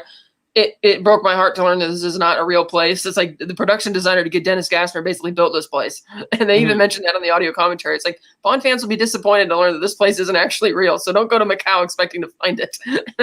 So he goes into the casino and they immediately have a callback to Casino Royale when Bond's talking to Eve with the earpiece. And he's like, don't touch your ear, which is great. Bond eventually gets tired of doing the back and forth with Eve, so he takes off his earpiece and he just kind of drops it in her wine glass. He turns in the casino chip up front. He gets this whole big briefcase of money. He goes over to the casino table where he sees Severine, and they have this nice little chat. And she's like, "Oh, didn't expect you to see you, like, intruding into our whole little drama type thing." And they have this great back and forth, vintage Bond stuff. But then it turns really dark, where Bond notices that she's got this tattoo and that she was a sex slave in the Macau sex slave, and that these people are not your bodyguards. They're here to make sure that your clients don't abuse you and that you don't escape type of thing. I'm like, and she gets really scared, which confirms for you that Bond's hunch is correct. And then she just decides to cut to the chase. She's like, "How much do you know about fear?" And he's like, "Oh, enough." He's like, "Not everything, not him," which feels like a real throwback to the whole Ian Fleming Wounded Dove type, female characters. And Bond insists, "Oh, I could protect you from this type of thing." And she tells him, "Well, my yacht leaves tonight at 11 o'clock. And so he's like, "Okay, as long as if you can get out of here alive," type of thing. So he's like, "Okay." So he goes to leave the casino, and sure enough, her guards surround him. And he kind of looks back and forth at him. He's like, "Ah." And then he just does this slick move where he flips this case, because it's a huge, heavy case, knocks the first two guys out of the way, fights the other guy. They fall off this little overhang bridge into this pit where you have these really CGI Komodo dragons, which looked a bit too CG. You get in this fight, which is really short-lived because the thug gets Bond's gun, the one that's coded to his palm print, so it doesn't work. This Komodo dragon sneaks up behind him and bites him on the shin and ankles and drags him away. And in a little tribute to Live and Let Die, another dragon is scurrying across, and Bond jumps right on top of it and leaps out. And as he's pulling himself back up, this other thug's got his gun pointed right at his face. And then Eve comes in and saves the day, smashing his wrist with her heel and then knocking him out with the case. Bond climbs up and she's about to give him the case. But unlike Casino Royale, where he decided to keep all the winnings, in this case, he's like, "Nah, put it all on red." So I wonder if she just took the money back to MI6 and claimed it. "Oh, this is MI6 money now," or she claimed it herself. Who knows? So he leaves the casino. We then cut back to MI6, where M is having another meeting with Mallory, and the deaths of the agents are now on the news because in light of their covers being blown, they're being executed by these terror cells, and the news is being very critical of this whole thing. And Mallory's really upset, and he's like, "You're going to have to come to a hearing down at Whitehall." And she's like, "Oh, I don't really want to do that." And he's like, "Well, what are you talking about? You have to be accountable, or that we have to be accountable to the public." And she doesn't really like that idea. She's like, "Oh, you're sending me down to the stockades at noon." And he's trying to shrug it off. And again, on my first viewing, I kept thinking this was Mallory trying to swat her away because he might be in on it. But instead, it's just him being admittedly realistic. It's like, yeah, you kind of do have to own up to this sort of thing. And M insists that whoever's responsible for this is somebody who knows us from the place you say doesn't exist, from the shadows, So I think those scenes are doing a good job at building up the mystique of who this Silva guy is. So then we cut to, we're back at Severine's boat. She's got like a bottle of champagne and 2 wine glasses. She's expecting Bond to show up. Instead, it's one of the guards. And he's like, "We're casting off now." And you can sense the disappointment in her voice when she's trying to pretend to be enthusiastic, where she's like, "All right." She goes to take a shower, and admittedly a kind of creepy scene. Bond sneaks up on her in the shower, and the look on her face, you could tell she's kind of afraid because she doesn't know who it is. And then once it's Bond, she's more relieved. But at the beginning of it seemed a little iffy, given that he knows that she's like a sex slave. But that's such a weird inclusion, and it taints everything with that character because she is presented as a victim, and Bond preys on her victimhood, and we'll get to how she exits the picture momentarily. But I just find this in a movie that is trying to be sentimental about James Bond. It is very, just, wow, what an asshole. Yeah. I mean, the scene looked great from the cinematography, but... Oh, yeah. The performances are great. And great, yeah. So the next morning, the yacht is closing in on this island, Bond and Severine walk up to the prow of the boat, and all the guards show up. And Bond activates the tracker that Q gave him and leaves it in his pocket. This island is like totally abandoned, and she explains that he tricked them into thinking there was a gas leak because he wanted the island, so he took it, and everybody fled overnight. And this island is actually a reference to a real place in Japan that had a similar type of situation. So that's kind of neat, even though they didn't actually film there. And it's kind of interesting because this is supposed to be like off the coast of Macau somewhere, but you see like these big broken statues of Lenin there, as if it was like this Russian installation, as opposed to, say, a statue of Mao or something. So I thought that was a little odd. Then he and Severine get separated. Bond's taken into the side room and tied to a chair where you see all of these mainframes that look like they've been kind of jerry-rigged together, like it's from a very custom setup with a few laptops that it's hooked up to.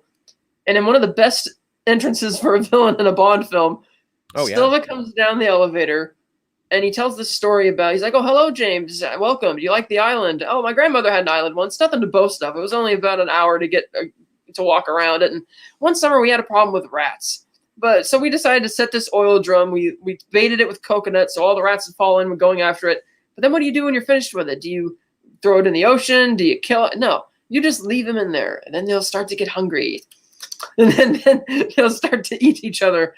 But what do you do then when you get to the last two rats? Do you just kill them? You release them? No, you just release them into the trees. Only now they won't eat coconuts anymore. Now they will only eat rat.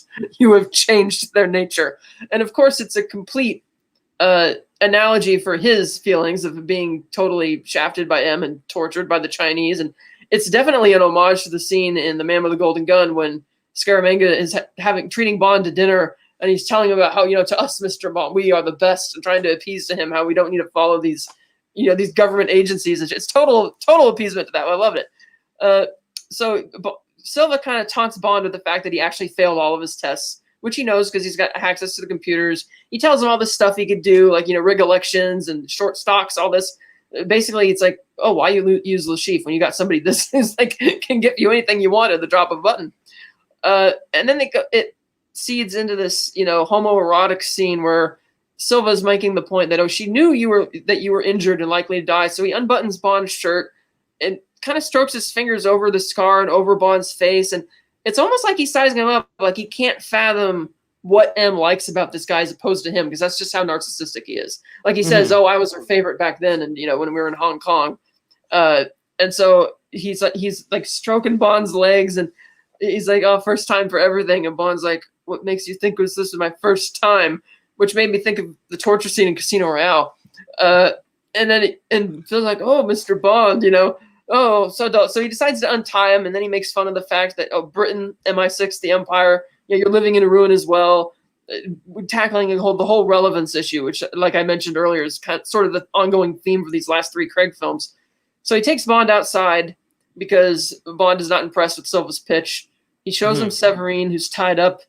He puts like this shot of liquor on her head. It's, of course, dated 1962 because they're homaging, it's the 50th anniversary. He then opens this little case which has got these really old, almost like revolutionary style guns in there.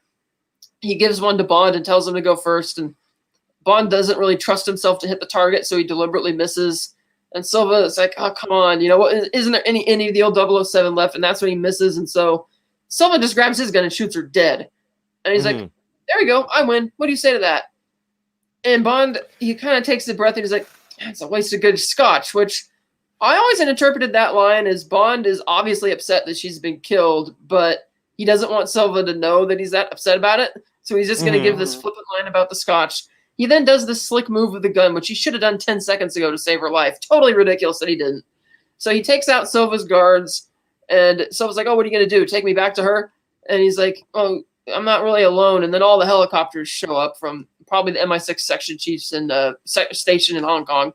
They arrest him. We cut back to MI6 in the new MI6, I should say, the underground section. And M goes in to interrogate to see who this guy is. And the look on her face is great when she recognizes him. She just like, oh, it's like a mixture of I'm shocked, but also a little bit of I should have known that it was this guy. And he's like, oh, you're smaller than I remember. And she's like, oh, I barely remember you at all. He's like, oh, no remorse. And she's like, oh, your wall, your name. And he wants her to say his real he wants her to say his real name, but she won't say it. And she's like, "Oh, your name is on the memorial wall of the very building you attacked. I should have it struck off, and then your past will become no more relevant than your future," or whatever. And then he's really angry at this point because she's not responding in the way that he thought she would. He's like, "You know what it does to you? Hydrogen cyanide." And he pulls out his entire upper jaw to reveal this. It's like the whole side of his face droops, almost like he's some creepy universal horror monster type villain. Yeah. And it's like a clear riff on the Glasgow smile thing for the Joker. And then he's like, "Look upon your work, mother." And she's really disturbed by this and leaves the room. He puts the jaw back in, which looks really eerie. And when it snaps back into place, and then he does this Joker-esque laugh, which seems a little out of character because his whole shtick is vengeance. He's not like, didn't seem totally off the wall, so to speak. So M goes into the side hall, and everybody's kind of looking at her sideways. So she says, "Oh, his name's Tiago Rodriguez. He was a brilliant agent, but he was acting beyond his brief, hacking the Chinese. So when the handover came up for Hong Kong in 97, I gave him up and got 6 agents in return and a peaceful transition." So I thought, okay, I can buy that because being somebody like M, you're going to have to make hard decisions sometimes. But I didn't really buy the excuse that he was hacking because the whole thing about Bond having trust issues with M and Silva confirming that, I figured that was going to go somewhere, but it never does. That's when that moment ends the movie. Same with the whole list thing, which was the MacGuffin for the first near hour of the film. And there's literally no mention of it. It's like, I guess the assumption is that when Silva was arrested, they raided his computers and they got it back. I mean, I assume that's what it is, but it's very odd that they just don't mention it again. True. Yeah, it's very odd. So then we cut to Q Branch, and they have this shot where Q. It's a close-up shot of Q plugging in Silva's computer, and we know immediately what that means. Mhm. He starts getting hacked, and he's like, "Oh shit!" All the doors start opening. Bond had already been looking at the code on the screen and discerned that, oh, it's the London Underground, or the Tube, and Grand Borough Road. That's the code. I gotta go there. And then when all the doors start opening, Q's like, "What's going on?" And the computer does that another little, think on your sins type thing, except this time it says, "Not such a clever boy." And Q almost goes red in the face as he's just, embarrassed, pulling out all the plugs. He's like, "Oh, he hacked us." So Bond, sure enough, goes into the room where Silva was being kept. A great set, by the way. And of course, Silva's gone. It was conveniently placed over these grates, which are easy to remove with the stairwell right there. So Silva's making his escape. Bond pursues him. Silva ends up getting into the actual tube, goes down a little ways, gets into a side door. Bond almost gets hit by a subway. Q has this really contrived line where he's like, "Bond, he planned this from the beginning and from years in the making." Well, it's like, yeah, no shit, dude. I didn't really like that line because I always assumed up until he said that the reason Silva knew to do all this is because when he hacked M's computer at the beginning of the movie, they probably had the schematics for this backup MI6 place, and that's how he knew it was connected to the tube. That's what I assumed. But now Q's saying, no, this is years in the planning type of thing. So Bond's giving chase. Silva goes down into a subway station. These 2 security guards walk up to him and give him this parcel, and he goes into a side room, gets changed, comes out wearing like a security guard uniform. Bond ends up catching up with them, and they slide down this like escalator slide, and Silva gets on the train, and there's a question of whether Bond needs to follow him on the train, and Q's teasing him about, rush hour on the tube, Bond. It's something you wouldn't probably be used to. And Q decides at the last second that, you need to get on the train. The train's already taking off, so Bond jumps onto the back of it, holding onto the door, and, have this little joke from a civilian who's like, "Oh, he's keen to get home." And you see the lady on the train conductor. She looks at Bond and she's just totally like flabbergasted. And he's like, "Open the door, please. Open the door." So she opens it. He goes through and he eventually spots Silva. And he waits and they both lock eye contact with each other. The train comes to a stop and he's waiting. And Silva darts. So Bond starts going after him. He follows him through this side door down into the deeper into the underground. And then he catches up with him just as Silva's getting to the top of this ladder, firing these bullets. He's like, "Oh, it won't miss next to Mr. Silva." And he's like, "Oh, you're not doing bad, James, for a physical wreck." And he's like, "Oh, I got a new invention from Q Branch. It's called radio," flipping that line back on Silva. And he presses a button. And my interpretation of this, again, is that he was going to blow the subway anyway to lure the police away from the courthouse, just that Bond happened to catch up with him. So I never perceived that as him planning that years in advance to be that contrived. I never perceived it that way. So he blows the subway. It collapses. Silva gets away, gets picked up in a squad car, takes off down towards the courthouse, and then Bond is trying to race to get there. And this whole time, M is being just torn a new one by the prime minister, who's arguing that MI6 is irrelevant. You're gallivanting around, kind of like the stuff we see in the Mission Impossible franchise lately, with characters, trying to shut down the IMF for being too reckless, type of thing. Yeah. And it gets to the point where Mallory defends M by saying, maybe, Minister, for the sake of variety, we should actually let the witness say something. And M decides to, first she says that the reason she thinks they're relevant is because she's frightened about how, the rules of, it's like asymmetric warfare now. And that, you need to adapt to the times, and you can't rely everything on these computers, especially with how Silva's just hacked into everything. And then she starts reciting poetry from her late husband, which is interesting because you never saw her husband. You heard him off screen in Quantum of Solace when she was in the bathroom. So now apparently her husband has since died. And she says, oh, he loved poetry, which she didn't like. And she's reciting Tennyson. And the whole time she's reciting this, and Silva's getting closer, and Bond's racing to the streets. And I'm like, oh, she's dead.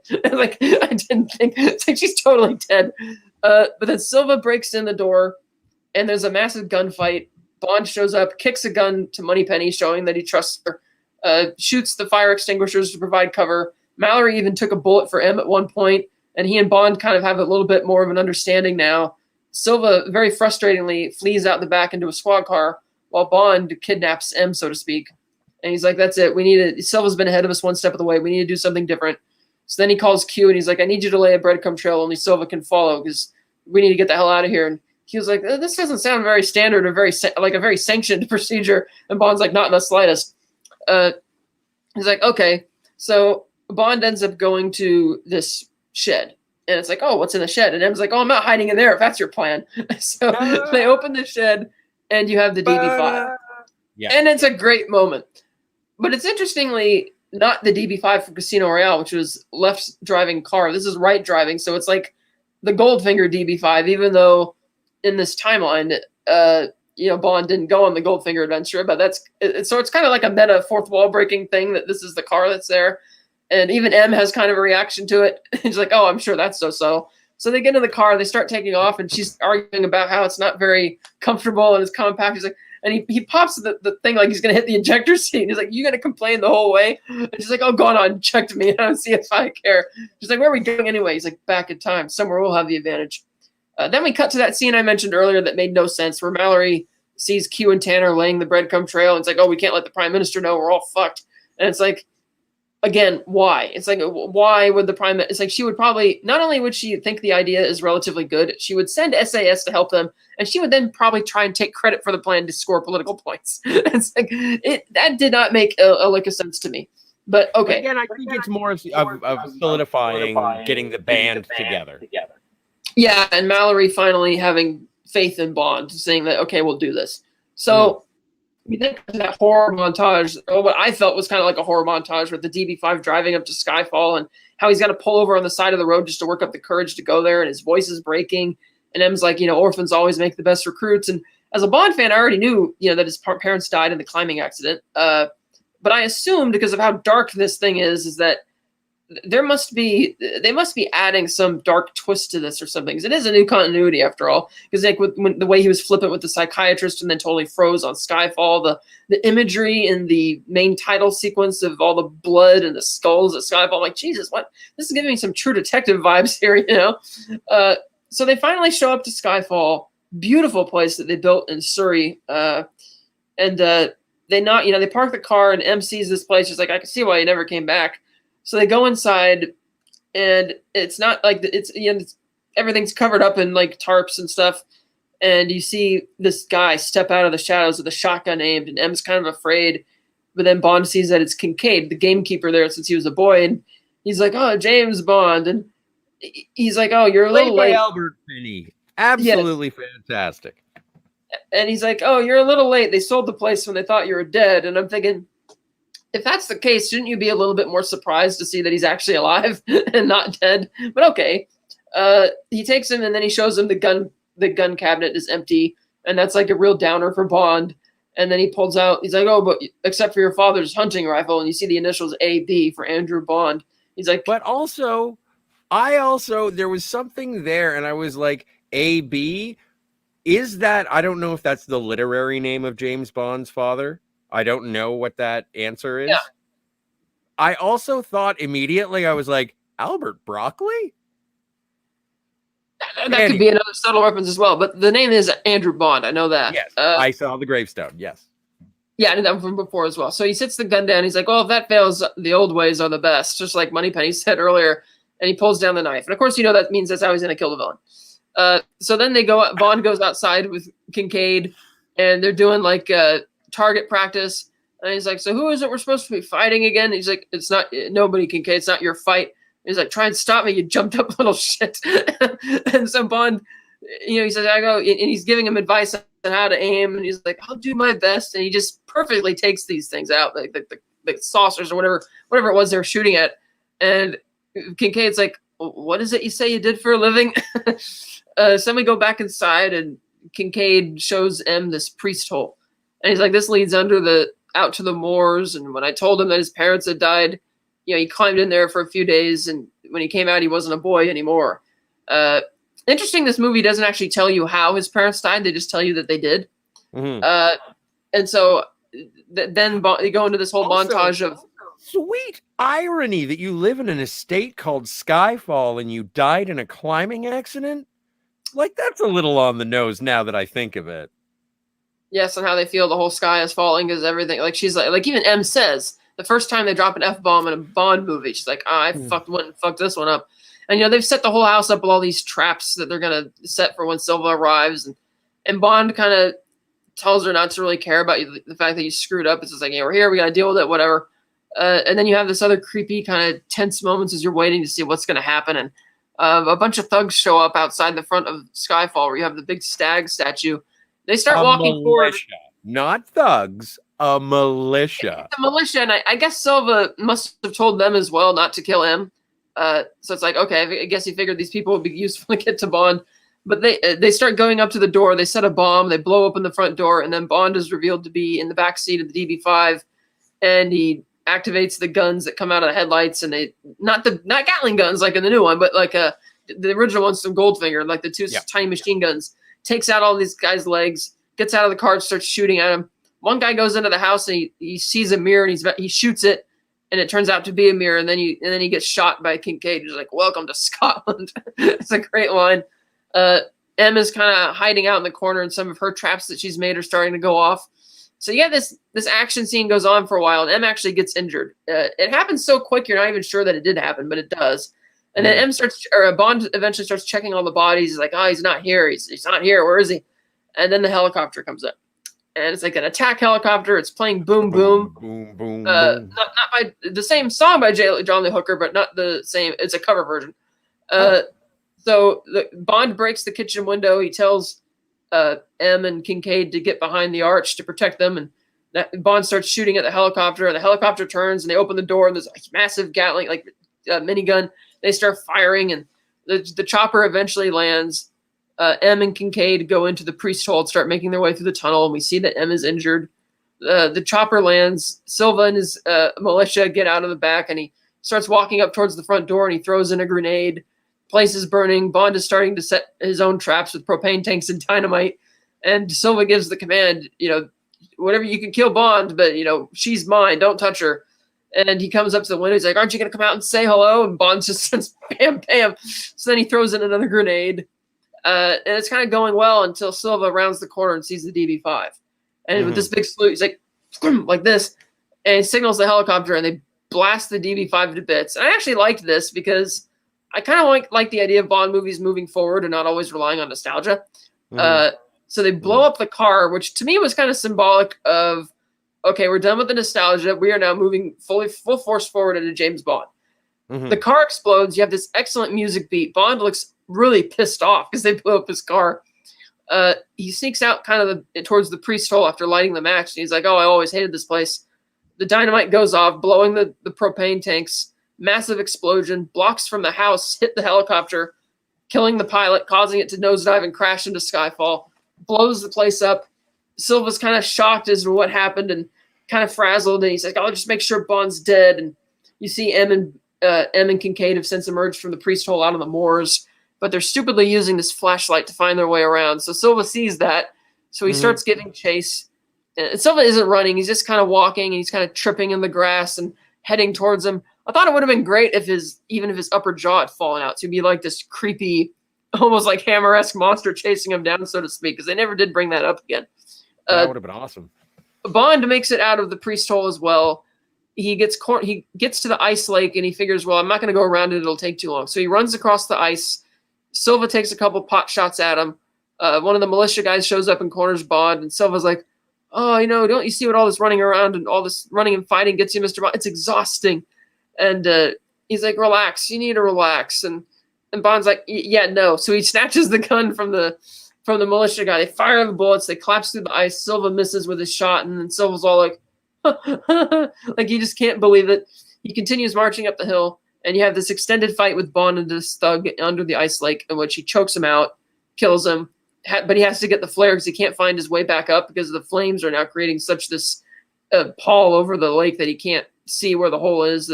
Shoots the flare, which helps him out.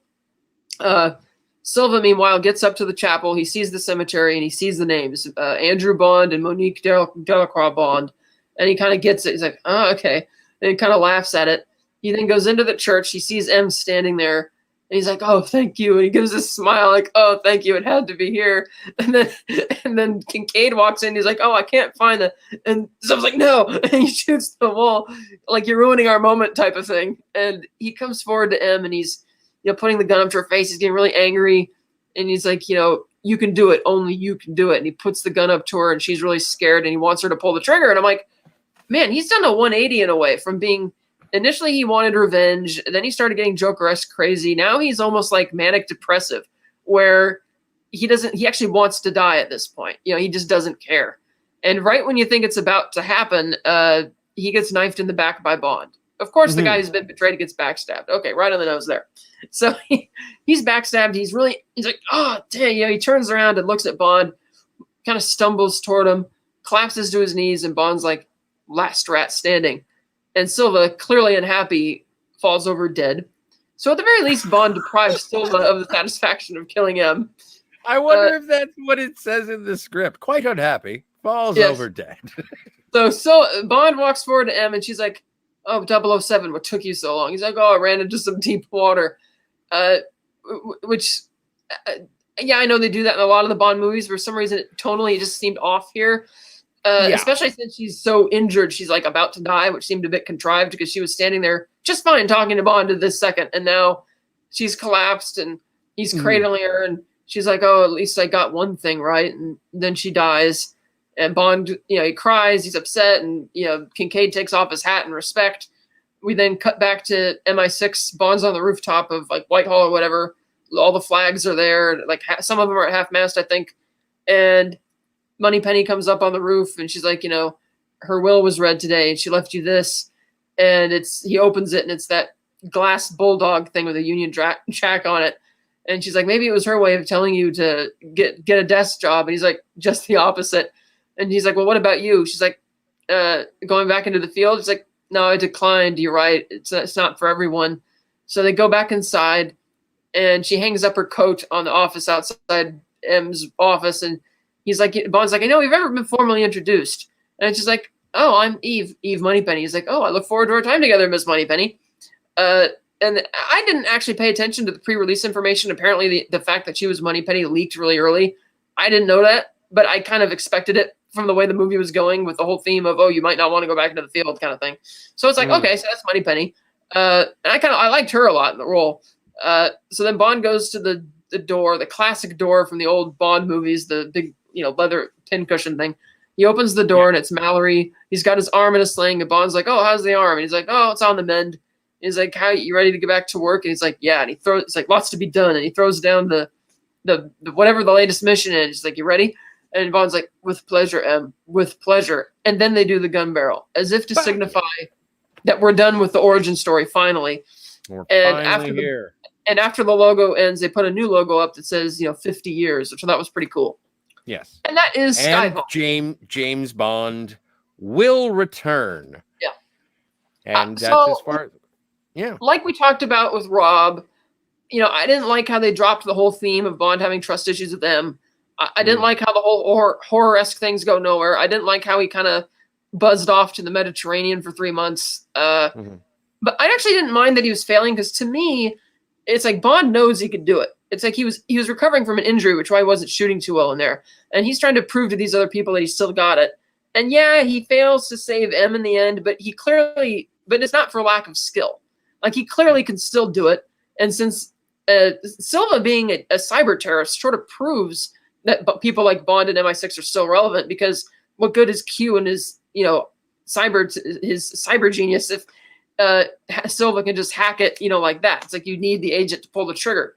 And so even though his failure, I feel, is therapeutic, because he settled his childhood demons at Skyfall, and he's gotten that last, surrogate parent out of his life, and he's very much the cold kind of guy he is. I mean, admittedly, they didn't need to protract the origin story, but I didn't fault it the way it did it. Those are the other things I had a problem with, but I still really enjoy the movie.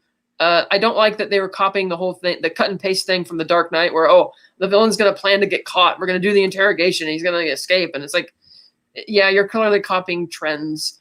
But I do think it could have been a much better movie if they didn't lean into that as much. But I still really enjoyed it. Well, and for me, I again, as I mentioned, I watched it in 2 blocks, and I did not enjoy the first part. Like, I thought that the first hour kind of felt like, I don't know, it looked great, but it wasn't James Bondy to me.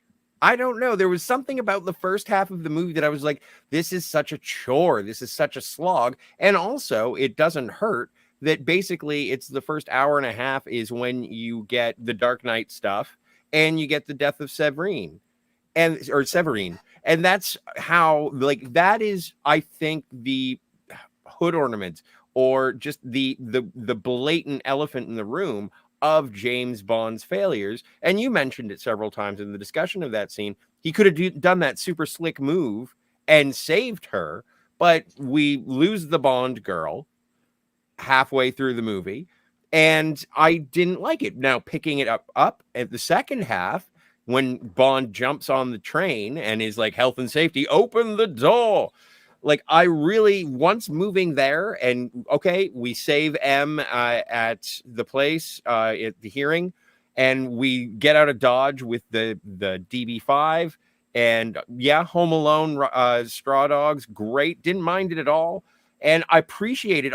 The only thing I kept thinking throughout with Silva's performance at the end was not so much Joker, but what if Christopher Walken from A View to a Kill had just gone off the deep end? Like, that kind of, like, with the crazy blonde hair and just the desire for revenge, as opposed to being, about microchips. But the last half of the movie I liked, but I never get to the last half of the movie. The first half of the movie always feels like a slog, and it brings it down in my estimation. I think the best part of the first, it's Severine until she dies, and then everything is just, and also even with the last half, when it feels like James Bond, it ends on a downer and a promise that in hindsight I can say was never kept. It's true. It's funny. I actually kind of really like the first half, because I like the way they were building up the villain, and I like the mystery and the whole hook of, the whole think on your sins thing. So that really kept me engaged with that. And I also think the first half is a lot, like, cinematography wise, is much more beautiful than the second half, because you're going to all these beautiful, Macau, Shanghai, even the Mediterranean stuff. All of that was really cool. The second half, it kind of slows down a little bit, especially when they start getting to Skyfall. It slows down more, but I didn't mind it as much as Rob did. But because, like I said, the Dark Knight stuff's really obvious. But again, I always thought, even on my first viewing, that the reason Silva was able to have that contrived plan was because he hacked M's computer. And that even if Bond had gotten killed by Severine's bodyguards in Macau, that Silva would have probably arranged in some way to get himself arrested, because he wanted to be in that room. Like, he's hacked it. He knows that, okay, this is where they're going to send me, blah, blah, blah. Obviously, he couldn't have predicted that Q was going to plug his computer at that particular moment. That's where that part felt the most contrived to me. But I still really enjoyed the movie, and the whole theme that it is kicking off this theme of, is MI6 relevant anymore? And I thought it firmly showed that it was. So in that way, I thought it was kind of a success, even though he fails to save M. And for the life of me, I know the idea to kill M came from a script that was called Once Upon a Spy that they didn't end up filming. But I don't know like why they would even have thought of wanting to do that. But because Judi Dench didn't want to retire the role. She was kind of upset when she read the script and found out that they were going to do that. And she's great as ever, of course. I also feel that maybe I wouldn't have cared about it as much if she had only been in these 3 movies. I mean, I know this is a different continuity from the Brosnan era, but I can't help separating the fact that this is the same M I'd known for like 17 years and been watching her movies for that long. So that made it a little bit more of a gut punch because, after she didn't die at the courthouse where I thought she was definitely going to get it, I thought, oh, okay, then Bond's going to save her at the end, of course. So I was really surprised that he didn't. But at the very least, he did deprive the villain of the satisfaction of killing her and the satisfaction of being the last rat standing. He took that away from him, which I thought would count for something for a movie which is a much more personal, emotional type of a Bender type of storyline. Mm-hmm. Well, but again, she dies, and therefore, like, is this a situation where once they catch Silva, it's a whole new plot that has moved forward? Like, yeah, once we right, because once they catch him, they don't talk about the list anymore. Right. The only part from the first half which really carries over into the second is the fact that she has to go to the hearing for the political fallout of what was happening, Mm-hmm. and then the mystique of. I feel they could have leaned in more to the mystique of Silva and fleshed out that background some more. Because again, I thought they could have come up with a much more interesting reason. It would have been much more dramatically interesting if M had just said, "Yep, I sold him up the river to get back 6 agents and a peaceful transition." It's not so much that he did something wrong. Because again, people in M's position probably do have to make hard decisions every once in a while. And I think that just would have made it a much more dramatic climax, because the fact that Bond is completely over his disdain for her means that the climax is kind of crawling along a little bit until he gets there. Like, there's not much tension, so to speak, because they're good. Yeah. And yeah. I don't know. I am having difficulties with this reassessment post Casino Royale. Casino Royale has always been good. And Quantum of Solace has always been bad until last week when I thought it was okay. And now I'm watching Skyfall and I'm like, it's got moments, but all in all, I feel like Dante Hicks from Clerks. It's like, that's all life is, a series of down endings. That's what this movie feels like to me. And so, but there are really good James Bond moments. I wish there was a little bit more humor. I wish there was a little bit more wit and charm. And I like Daniel Craig as a physical actor. I think that when he is charming, it works-ish, but he still doesn't have the charm of Brosnan, Dalton, Connery, Moore. Like, I don't know. I would put him above Lazenby. I would put him, if we go back and revisit ranking our Bonds, I will put Craig above Lazenby. But all in all, let's get to our rankings. You go first. Me? This is hard. I know, me too. Actually, no, it's not. You want me to go first? I can go first. Go first if it's easy. It is easy. Last week I gave Quantum of Solace a 3, I think. This I'm gonna give just because of Roger Deakins and like the filmmaking of it and the performance. I think that the parts make this a 5 out of 10. But no, I'm gonna give it a 4. I'm giving it a 4. Really? You disliked it that much? I didn't dislike it that much. If this was against any other movies, like if this same thing that we had with The Dilemma last week, against other action movies, this is amazing. But as a James Bond movie, it tips to we're below half a tank here on what I need for a good James Bond movie. And so a 4 or a 5, I'm teetering, but I'm gonna say 4 because you can't leave half a martini. Yeah, I think I'm gonna give it an 8. Okay. Wow. I'm gonna give it an 8 because, again, I didn't mind the failure aspect of it. I think that actually played into his character journey, so to speak. I didn't think that the plot was as contrived because I thought Silva already had that information. I was totally hooked with the mystery of it. I just feel that they kind of abandoned the whole theme of that movie with the trust issues and stuff halfway through. I thought they could have done a lot more with that, but I still really enjoyed the movie. I think it's got a lot of replay value for me as a Bond film. So I would give it. I mean, it's not.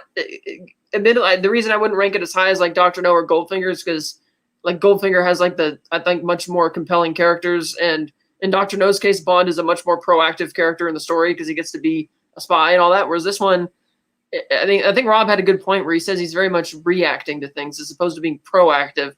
But I think in this case, it really worked well for me. So I'm going to give it an 8. And to clarify, after I was being all wishy-washy last week, I give Quantum a 5. Okay. You know, we're going to go through these movies at the end of this, and they're all going to completely change. That's true.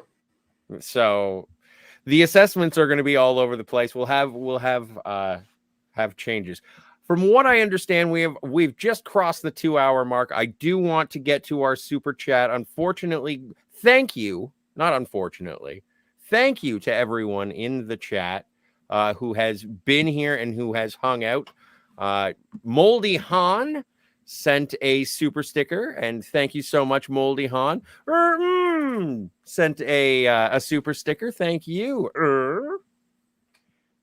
And I'm just gonna take a quick look and say thank you to And the Beat Goes On. Thank you to Anthony Choice. Cam is here. Heavens. Edge of Time. Hail Edge of Time. Cam, Anthony Choice. Everyone. Heavens.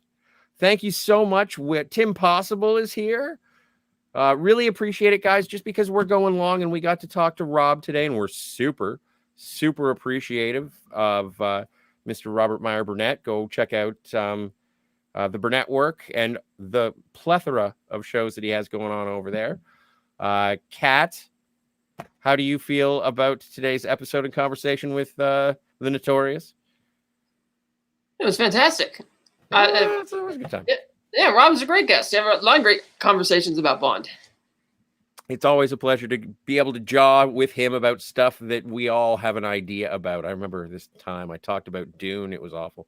So anyway, until next week, James Bond will return in Spectre, and we will be back. And it's going to be James Bond Festivus week, because right after that, you have tickets for No Time to Die on Thursday. No, I'm seeing it Friday, October 8th at 12:30 Pacific in IMAX. Oh, and I'm going to check it out that evening. Maybe not IMAX, but it's going to be a big screen. I'm going to the drive-in. Oh, okay. Yeah. So I'm going to take my... oh, by the way, how much does a Aston Martin DB5 cost? Do you know off the top of your head? I think it's like around $4 million. Okay, I was just wondering if it They made 25 of them last year. Okay. So it's wholly unbelievable that James Bond would just keep getting new ones. Well, depending on the... Well, I think the one that he's using in this upcoming film it's the same one he drove away with in Spectre, which is the same one that he took in Skyfall, which is not the same one from Casino Royale, because it's left driving. That's a continuity issue, because in Spectre he mentions to Q... Or Q mentions to him, he's like, Bond, I told you to bring it back in one piece, not bring back one piece, meaning that was a Q branch car, confirming it is a different car. So really, he shouldn't have allowed him to keep the car at the end of Spectre, but I guess that's a continuity issue for another day.